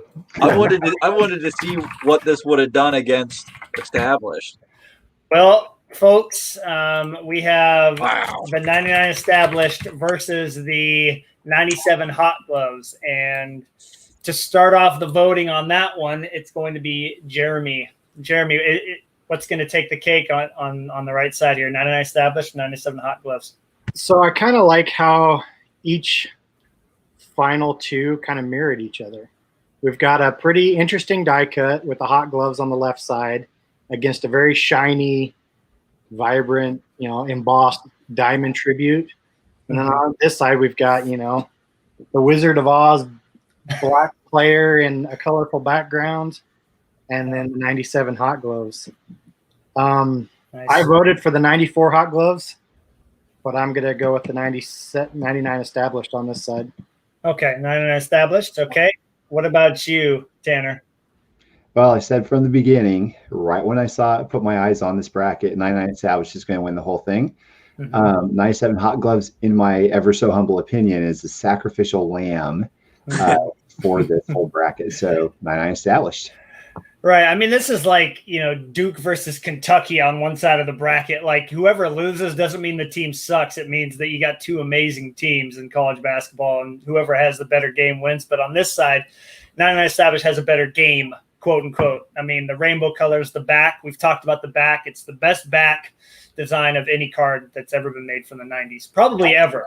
Well, yeah, I'm going 99 established. Well, there's a card on this that was on this list. It's not now. That might have had a better back, but we won't go there. Okay, what are you voting for, Tyler? Oh, the established. Is it going to be a clean sweep, Will? Man, I will say we were talking about this with Greg a couple weeks ago. I'm going to call it the table pop ishness of these final cards, especially like just last round too, with the Motherlode, the cut above, the hot gloves, the established, like all these, you put these on a table with 1,000 other cards, and it's like immediately your eye is jumping to each one of these. Man, goodness gracious. What's the score right now? 2-0 established. It's 4-0 established. 4-0 established. That's right. I was blacked out because I'm over here just an anxious mess trying to figure out what I'm voting for. So that makes it easy. All right, I'll go 97 hot gloves because that one is. I've been talking this whole both episodes about how much of a sucker I am for a good die cut. I'm going hot gloves. Sticking with your guns. That's good. That's good. All right. Well, we have our finals matchup, and this is going to be a pretty tricky one seed versus one seed. Yeah, pretty much. Which we kind of knew. I mean, again, I want to make sure to establish this to everybody. You're welcome. That this is the opinion of 6 people, and we are hoping to. We've been thinking about how to get a bracket that people can vote on out to the 90s group. I mean, there's 1,000+ people in there. I would be really interested to see if it comes out similar to ours. And I mean, I'm sure there's going to be some differences, but as far as the finals go, I know the established has got to have a good shot. But again, now we're looking at old school 90s inserts in a sense versus like the most innovative, colorful, shiny design you could possibly think of. They're two completely different cards. Tanner, do you have a 94 hot gloves on hand by any chance? Or would you like me to dig my Griffey out? Does it really matter at this point? Well, I mean, we got to look at both, I mean. While Tanner's looking, it does kind of feel like 99 established is here to avenge the death of 97 tributes. Yeah, I think it is. I don't know if one has ever made it into the binder, to be honest with you. So I don't. Ooh, geez. Okay. All right. Well, I mean, we all know what hot gloves looks like. I mean, I can pull up the iconic Griffey or Ripken here. Which one shows up first? Yeah. I feel like Greg is going to be really hurt by this. Well, I mean, you know what? Just for the sake of Greg, I'm going to pull up a picture of Tim Salmon for the hot gloves. How about that? I mean, then I'm doing him a little bit of a nice gesture here. So we'll go here. All right. So here's the hot gloves. Greg has shown this off many, many times. This is like the first big insert of the 90s, like one that wasn't too hard to get, but just everybody wanted. And if I could do a call in, I would call up Greg and wake him up and have him talk about this insert for 5 minutes and then hang up so you go back to sleep. But this is, in case anybody need a refresher, the 94 hot gloves. So does it have a chance to win is what I'm wondering. I don't know about these 5 people, but all right. So I think that means we get to start with Tanner, which I think is appropriate because of how you talked about, what you were thinking when you came in. So Tanner, does Hot Gloves even have a chance here? Well, no. I mean, so I was kind of shocked that 94 Hot Gloves won the left side. There's probably 3 or 4 on the left side that I would probably put ahead of the Hot Gloves. So I mean, it's established. I mean, that's what I would imagine would win. Well, what's interesting too, though, is you have to remember all of us are saying Greg loved that card. It wasn't just Greg. I mean, Jeremy and Will constantly voted for that thing all the way through. And I think I even did a couple times. Tyler, did you ever vote for 94 Hot Gloves ever?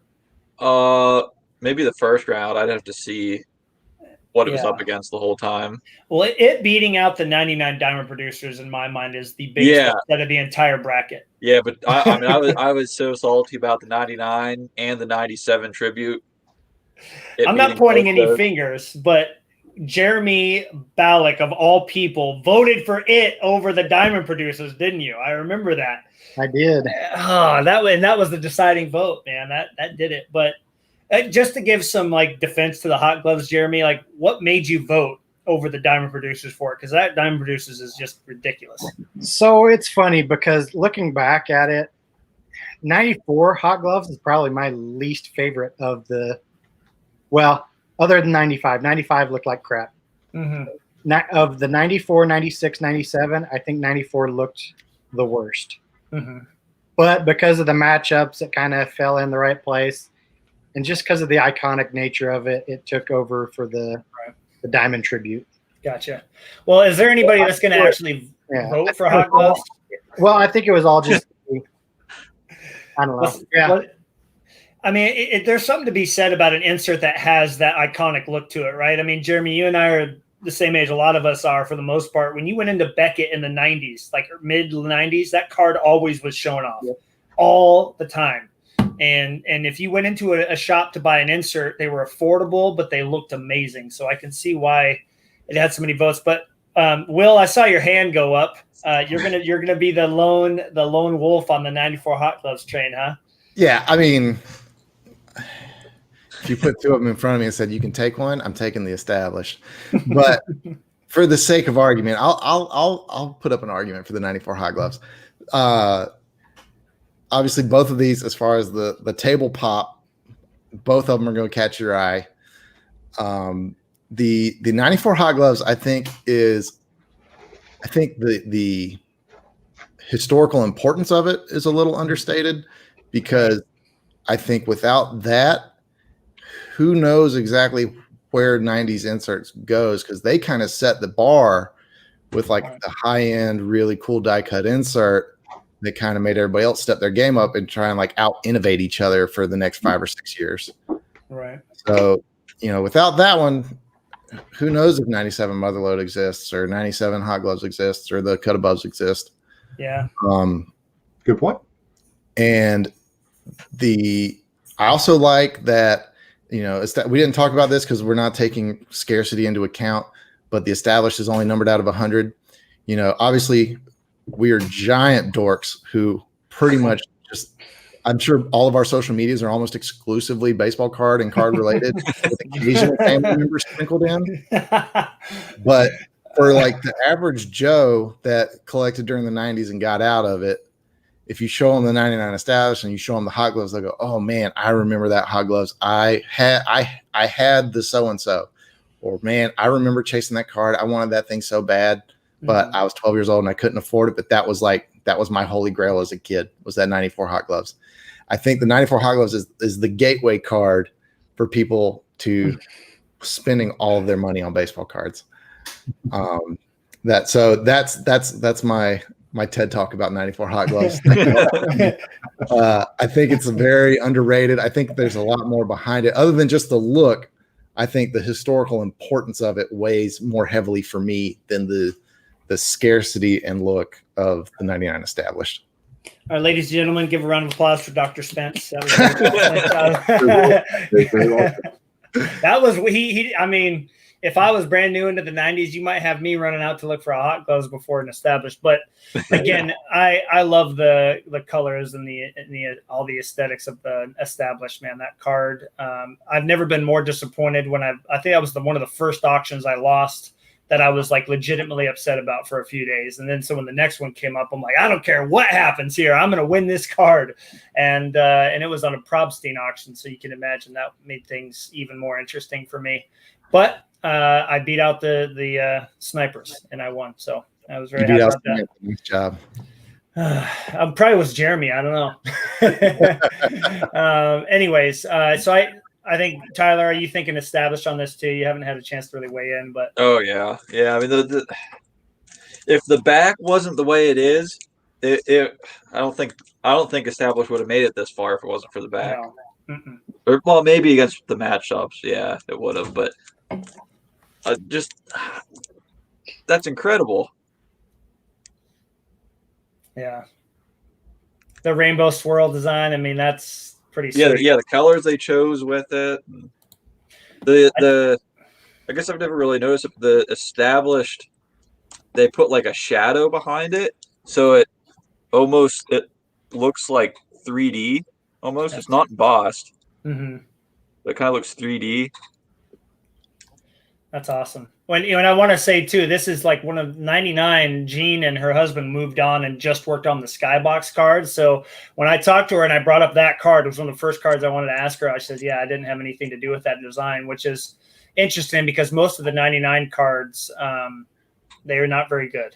You can see the design started going downhill, like Will talked about a little bit. So for them to come up with that design without the help of two of their main designers is pretty cool to see, because the Mystique set, the base cards were already really cool. They had kind of a flare foil finish to them. So, well, 4-1, the best looking 90s insert in our opinion from Greg, is the Greg, I'm expecting my check to be in the mail. I'll send you my address. Oh man. Well, hey, that was a lot of fun. I really enjoyed just kind of going through and getting a chance to talk about some of these cards in detail, and I like Tanner, when I made this bracket with Tyler and I were kind of coming up with the cards and, seeding them all. I had a pretty good feeling it would win, but I thought it was going to be 99 established versus 99 diamond producer. Pretty sure that was going to be the matchup. And the outcome have changed. Are you saying, I think it would have been a 3-2 on either side. What do you guys think if it was 99 diamond producers? Ooh, boy, I would have gone diamond producers personally. I'd have to see it. I don't recall exactly what it looks like offhand. Oh, does anybody have one there, real quick? I mean, Tanner, it's like the epitome of die cut and like shine at the same time. I think Will, you have a Ripken, don't you? All right. If you don't, I'll see if I have one. But oh, okay, that's right. Well, let's see. I mean, it's good to see different pictures. So there's A-Rod. Y'all, like the 94 hot gloves beat that? Well, I mean, not pointing any fingers, but hey, look, it's the quote unquote parallel, the sun parallel. Yeah, mine is very gold. That's awesome. Can you kind of move it back and forth to get that reflect? There you go. Your camera's focused on it. Nice. Oh, go ahead, Tanner. I was just going to say real quick, my wife just went to pick up our oldest son, so I'm on baby duty. Once he wakes up, I got to get out of here. All right, perfect. If I leave abruptly, that's why. So, well, Tanner, in case you got to bounce anytime, I mean, first of all, I want to say thanks for jumping in. It's nice to have the opinion of somebody who designs cards for a living now. When you think of 90s inserts, are Flair some of your favorite to go back and look at still out of all the brands, or are they the ones that stand out? Man, they're incredible. I mean, that's why I really loved the podcast that you did with Jean. Mm-hmm. And I think about that every now and then, because really she was the person, like she and her husband, I guess they designed a lot of these, right? Mm-hmm. I mean, that's that's, to me, they belong on like the Mount Rushmore of design when it comes to cards for me. So I really enjoy it. Like this binder, I've thought back and forth. This is all my 90s O's inserts kind of thing. I don't really collect them if they're not Conseco. I don't collect anything outside Conseco or like pre-war key vintage or anything. But I have this binder, and I've thought back and forth many times to possibly sell it. I've put it up once or twice, but it's still on my shelf. And every time I open it up and look through the pages, I just love it. I mean, it's just this, what you could expect to see at the end of a rainbow, in a pot like of gold. It's just incredible stuff. Yeah. Yeah. To piggyback on that, I think the reason I love the 90s compared to like modern stuff is I feel like the 90s was geared more towards it being a fun hobby and not it being like an investment piece. Here's there's only 3 copies of this. It's a auto patch batting glove, vial of spit, DNA. It's like, this was just pure fun. Anything went in the design rooms. Obviously they were putting strings on cards and filling them with vegetable oil. Yeah. I feel like a lot of that, to me, I think is why modern doesn't really appeal to me anymore. I feel like a lot of modern is just slap a refractor coating on it and put a serial number on it and people will just buy it. Mm-hmm. There's not a lot of like innovation going on. There's no, I don't know, maybe I'm out of the loop. I don't see a lot of like crazy, interesting die cuts being posted, or, it's just basically different refractor patterns, which is like cool. There's definitely the shine factor, but for me, the shine factor can also be a crutch for some of these companies. And I think we're seeing a lot of that because there's not a lot of competition going around. There's no push on the innovation front. It's kind of like, well, we know this works. We know people buy it. Let's just, update our rosters and, change them a little bit and tweak them and send them out again. But the 90s stuff was so crazy because there were so many companies that, things were wild in the Wild West back then with all sorts of stuff getting created. It was great and it was fun. And, we saw a huge boom, I think, for that reason. And I think a lot of the reason that we don't see a big boom in the hobby right now is it's kind of inaccessible for a lot of people because it's gotten so expensive. If you're not out there buying, $700 friggin' boxes of Panini or whatever, or the 12-year-old kid goes to Target. Well, all the 35-year-old neckbeards have gone and bought out all the freaking blaster boxes at Target because they were out there when the employees were like hanging them up. They were just taking them right off the hanger. Nobody here would know anything about that. That's for sure. Thank goodness. I think it's kind of geared more towards an adult consumer, which is fine. But I think you're limiting your base. Like in 20 years, like 20 years ago, I was buying cards. Those kids today, they're not buying cards, so they're not going to buy cards in 20 years again, Right. So I would love to see something geared more towards not kids, but something more fun and cool and accessible. I would just like to say, since we have an author here, can you follow in his footsteps and write a book about that topic for us, Will? And that's 2 soapbox talks in like the last 15 minutes, man. Let's go make something of this. Oh man, he's really salty about that motherload. Oh yeah, y'all aren't going to hear the end of that for a while. I'm gonna be making a bunch of snarky comments in our group chat and on the page for a while. About that one. Before we wrap it up, and before Tanner has to bounce, we always like to end the podcast and talk about a card that we've added to our collection recently. Tanner, do you have anything in front of you that you've added to the Jose PC that you'd like to show off to everybody? I'm going to show a couple, and so this is specifically for your audience here, that you've seen the bracket, and this by no means, by the way, anybody out there watching, is by no means a definitive list of all of the cool cards. There is a wild amount of 90s stuff outside of this list even. It's just awesome. I'll show you one of them here. This is called Thunder Boomers. It is 97, I think, 98. It's a Frank Thomas here. And so, look, you can see through the middle part. The front is kind of like wood, like literal wood, I think. It's got some sort of a texture to it. It's a really neat card. This actually would probably do really well in the bracket that we did. And there's probably a handful of them out there that would do pretty well. As far as Conseco stuff goes, I picked this up recently. This is a 2000 Stadium Club Chrome first day refractor. Oh, When I was actually on my way to Jose Canseco's house, 2015, I just posted about this on the group, y'all, so y'all probably heard about this. A buddy of mine swiped this out from underneath me that was on eBay. I was upset, so I picked up one that had no serial number, which I'm amped about those, because they're rarer than the Pac-12 versions anyways. So I sold the one that had no serial number, got it back, was really happy about it. And then in one of the super collections I just bought out, he had a serial number version. So here they are together. Oh, wow. Beautiful, beautiful cards. Like, again, it's just one of those things where you got to get a light on them.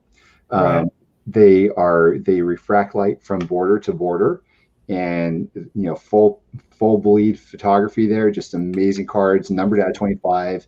Never show up. They just don't show up ever. They're super, super rare. The last one I saw was one that my buddy picked up 5 years ago in market. So that's it. Wow. Yeah, I know Jeremy and I might have to get our boxing gloves on if that card ever makes its way to the open market. Oh my gosh. What about you, Jeremy? I mean, Jeremy, I hope you can read my mind. I hope you're about to show off that, a card that you've talked about before on this podcast. It's probably not the case. I don't know. I mean, Will, do you know which one I'm talking about, right? Let me think. I'm not sure that I has do. like has a history, man. Anyway, maybe you can grab it after. Yeah, no, you better show that one off, Jeremy. What are you doing? Do you want us to come back to you? I'm kidding. I mean, you can show whatever you want, but I just think the story behind it is really cool. If you have a couple, maybe. I've got a couple. I don't know if this is the one I was going to show. I've already posted about it. But man, that was nasty. Oh. I had one. The internal casing that it comes with had been trimmed off, so I got it super cheap at one point, and then Trimmed off. Then I sold it, and so I finally had to get that one back. As far as modern, I did buy another modern card, but I only really buy modern stuff if it looks old or vintage. So then I pick up this. Yeah. Love that. Love that set. Love it, love it, love it. Yeah.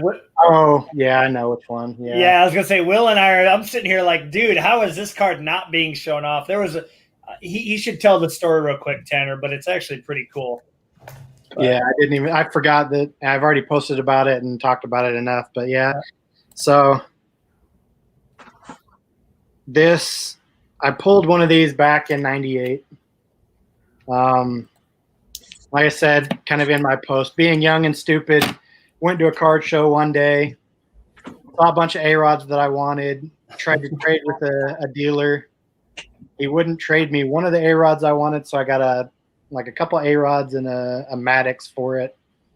And then, all the recent stuff happened and cards exploded, and that became, pretty rare and pretty expensive to get back. But finally was able to pick one back up, and that one's going to stay with me for a while.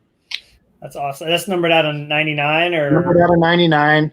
They said, I remember, just going to Hobbytown, USA one day with my dad and picking out like 3 or 4 packs and just running back to the car, not even opening them up in the store. And before we could even get out of the parking lot, I was telling him to stop, yelling at him to stop. I got to go grab a case. I got to get something to put this in real quick. And he had no idea what was going on. He didn't care, but he stopped. I ran back in and grabbed a case, and it had been in my collection for a while. And like I said, it had got stolen once before. That's crazy. There were some neighborhood kids that we always hung out with, and that card, along with a couple other of my favorite cards, had been missing for like a week or so. We talked about it one day while playing wiffle ball, and he's like, "Oh, I think I saw him under this this neighbor's porch over here. Let me go see if they're still there." Sure enough, I walked over, and there was like a stack of 5-6 cards that were just sitting under a porch, and that's where it was. Gosh. Yeah. At least you We all got know it. what really happened, but Wow. Yeah. I Yeah, like for people that don't know, me and Jeremy grew up together, and that was like one of the all-time hits between. I mean, I collected, my brother collected, Jeremy did. Jeremy has a brother who also had cards, and I remember like that was just like one of us did it. We did. One of us just hit like the jackpot. Holy crap! This actually happens. I remember that is obviously number one, and the number two all-time greatest card that any of us ever pulled is also Jeremy on his birthday. Pulled a Topps Tech Gold A-Rod out of like, what was it, like just a couple packs or a box? It was like a blaster, just a blaster you got at Walmart. Man, it's like Jeremy has the craziest luck, which is all now gone to his roommate who pulls all the good cards. But yeah, I love that you still have it's like the two biggest hits of our childhood back together again. Awesome. Well, I just wanted to make sure they showed that, Tanner, because you hadn't heard that story before, and to just think that card was just sitting under a porch. Now, Tyler, you and I were joking. Wouldn't it be awesome if that was the same one? I like to think it is. I hate that we don't know what the serial number was on the original. I know. Yeah, that's an incredible story. I'll save my story for later, but I have a similar one where the neighborhood kids stole some stuff, and all of a sudden they magically appeared again, and oh, take a look over here. But so when it comes to a card like that, that's that rare, it's the odds of it being the same one are probably a lot better than you think. Oh, yeah.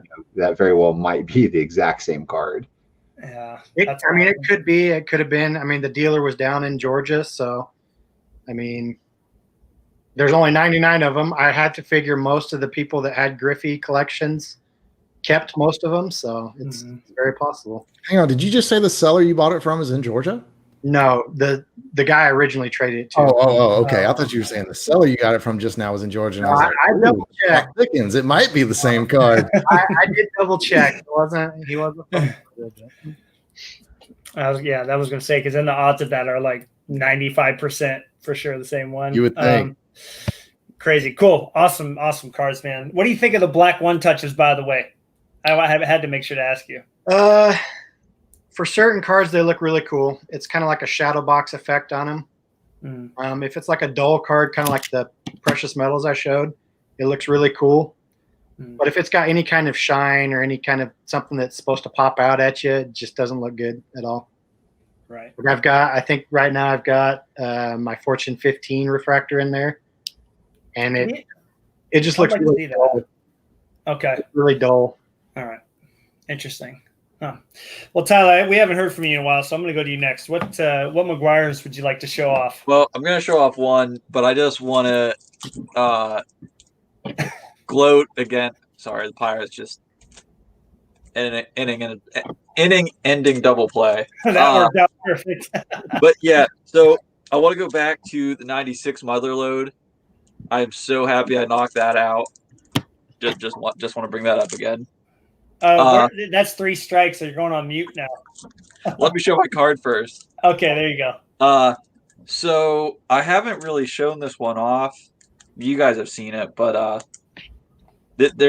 not going to get into the story about it, but it was a long story that one of the few instances that you just had to believe. You wanted to believe the eBay seller, what happened, but Oh yeah. Oh wow. Yes. 96 Awesome. certified mirror blue. This was a long deal. And short story is it got posted for a super steal of the century, and then 5 minutes later got a message saying that it was his dad's car and his dad just died, and he couldn't find it. And then Exactly. I mean, Matt was like wanting me to he's like, you need to find out where that is. I was like, I'm gonna be nice and just hope that this very slim chance that he's actually telling the truth. See, Tanner and I are on the same page right now. So I messaged him a few times over the next month, and he's like, I still haven't found it. I must have sent it to someone else. So then I had kind of completely forgotten about it. And then just one random night, I get a message from that seller. Hey, I found that card. Okay. Yeah. Yeah. He said I sent it to someone else and they sent it back. And he had rose the price on it. So he somehow found out that had some value. He still didn't raise it to where it probably should have been. So I still got a deal on it, just not a super deal. Wow. But it was so I have it now. So it's still, I don't know. I'm still kind of stuck in the whole eBay deal with it and stuff. But I mean, it's a beautiful card. You know what would make that card even?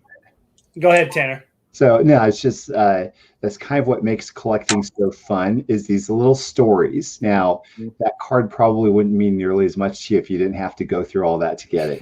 Not that you really want that to happen. Like you're not going to be like, oh, I hope I have a problem getting this card.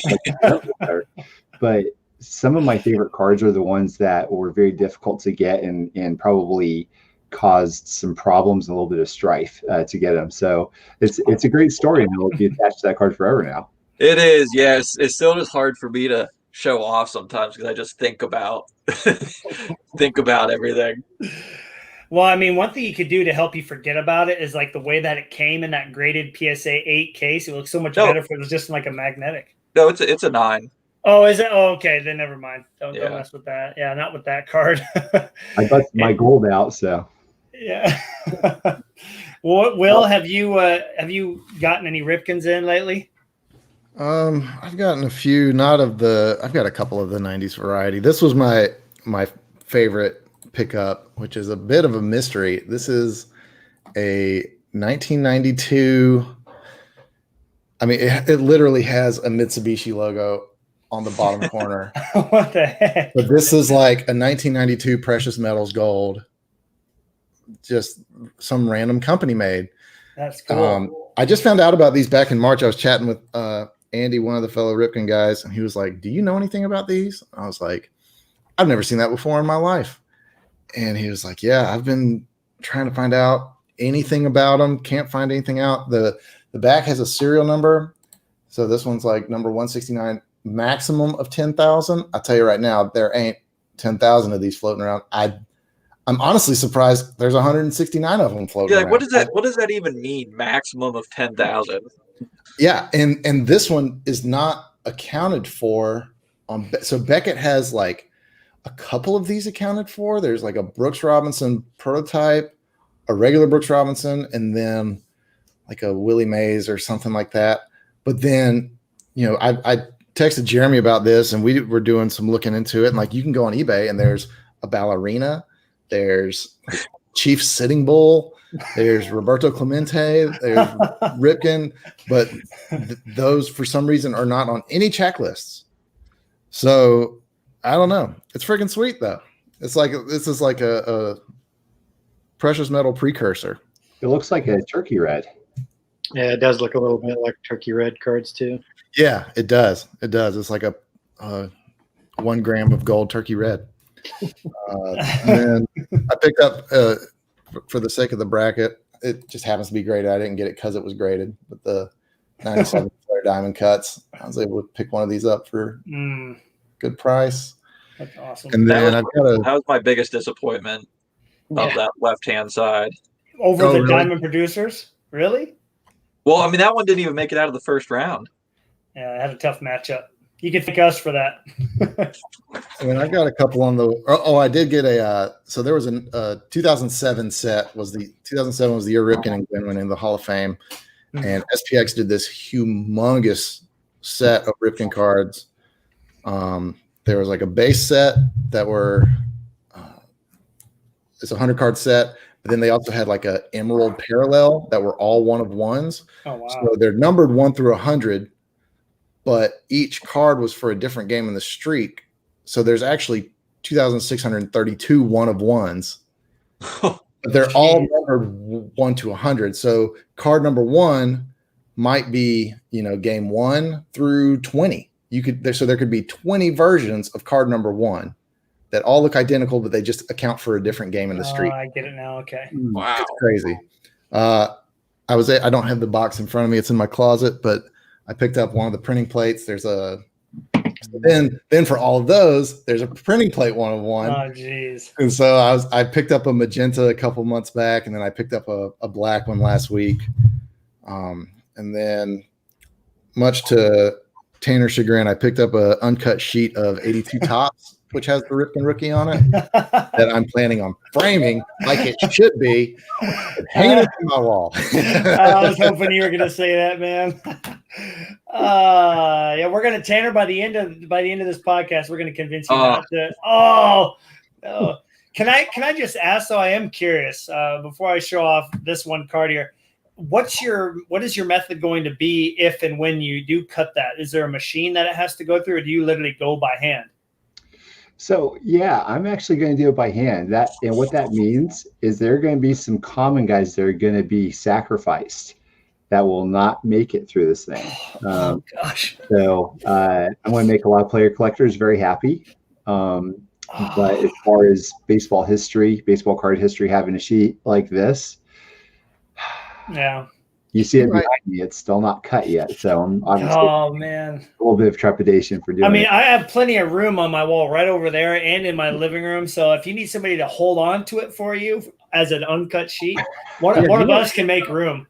You want to think about this for a little bit? You might as well draw a pentagram on your floor and light some candles while you're cutting it. Sacrificing this poor thing. Oh man! So part of the neat thing about it is for me is I have a little bit of history because there was another sheet out here that had water damage to it. Somebody cut it up.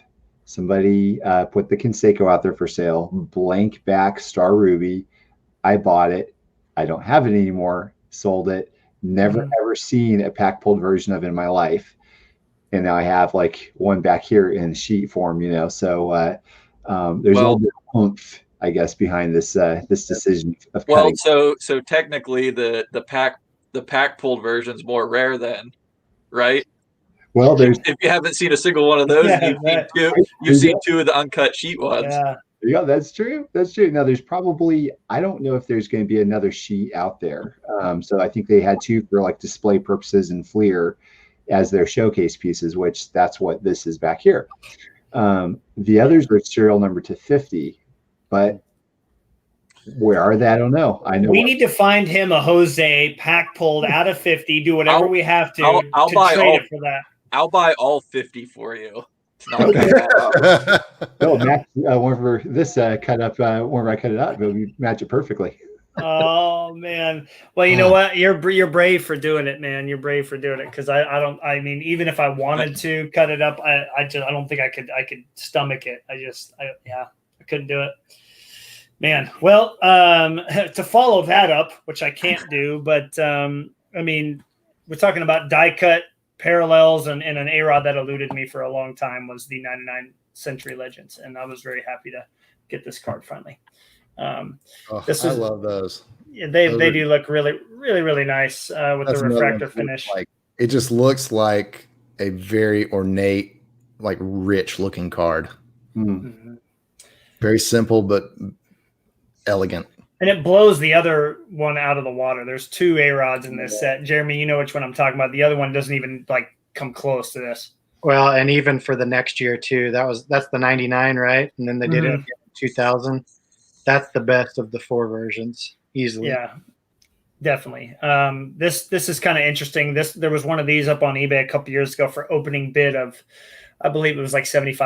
And I'm like, I'm not going to bid on that. That's too much. Of course, Kyle came along and he picked it up, and I thought, man, maybe I should have. And then of course, how much do you think this costs? So it's kind of funny. It ends up being the same exact amount, and how our minds have changed from 2 years ago, that being too much. And now 75. Oh yeah, that's a pretty good deal for an A-Rod.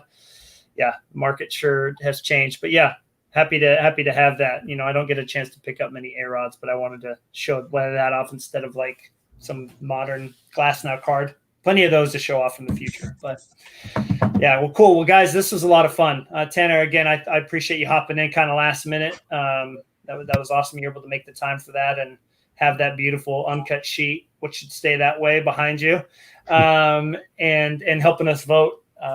It was really cool to just kind of dive and take a deeper look at some of these cards. Tanner, if you were to make a suggestion for which company to go to next, what would it be? Because you've done Clear. What like in your head? What's another like a company that did 90s inserts that are all pretty cool looking? Well, I mean, I think it's obvious. I think it's Pacific. Yeah. All right. Absolutely, they did some crazy stuff. So I don't think I'll say this. I don't think they did nearly as good of a job as having pretty looking cards, but they did wild stuff. They did wild stuff. So it's gonna be fun for sure.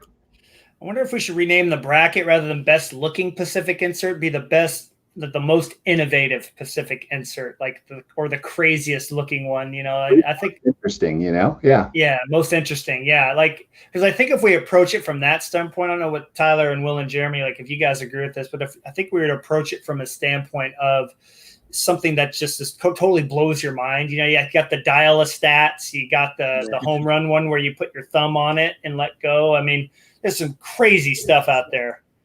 Didn't they do the card soupials too? Yep. Yeah. That's right, card soupials, baby. Yeah.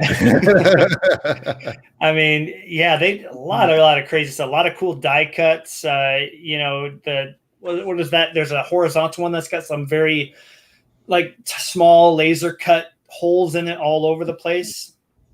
A lot of cool stuff. The EO portraits? No, well, there is those. I'm thinking like it's a gold card and it's horizontal and it's got like these little windows cut around every little stat. I'll have to pull it out. But yeah, it's the milestones or something like that. I have to go back and look. But yeah, there's a lot of really cool cards. So I think that's going to be a fun the greatest insert of all time, the Kramer's Choice. Well, I mean, those are going to be hard to beat. I think that might win the whole bracket. But it'd be interesting to see what other cards, We could make it everything but Kramer's Choice.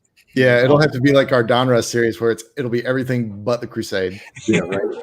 Right. I think we talked about that too, saying Crusade doesn't even belong on the list because it's so good it would win no matter what, We were kind of thinking too, of like doing at the end of it all, having, all those cards up against each other and do a community vote and see what wins. But then again, Crusade will probably just win, so yeah. Well, cool. Well, thanks guys. Thanks again for coming out. We'll be back in a couple of weeks, be a little more toned down, kind of laid back podcast. And then, we might get on the Pacific train and see where that goes. So thanks again, everybody. Hope you have a great rest of your weekend. Go Hawks. Falcons just blew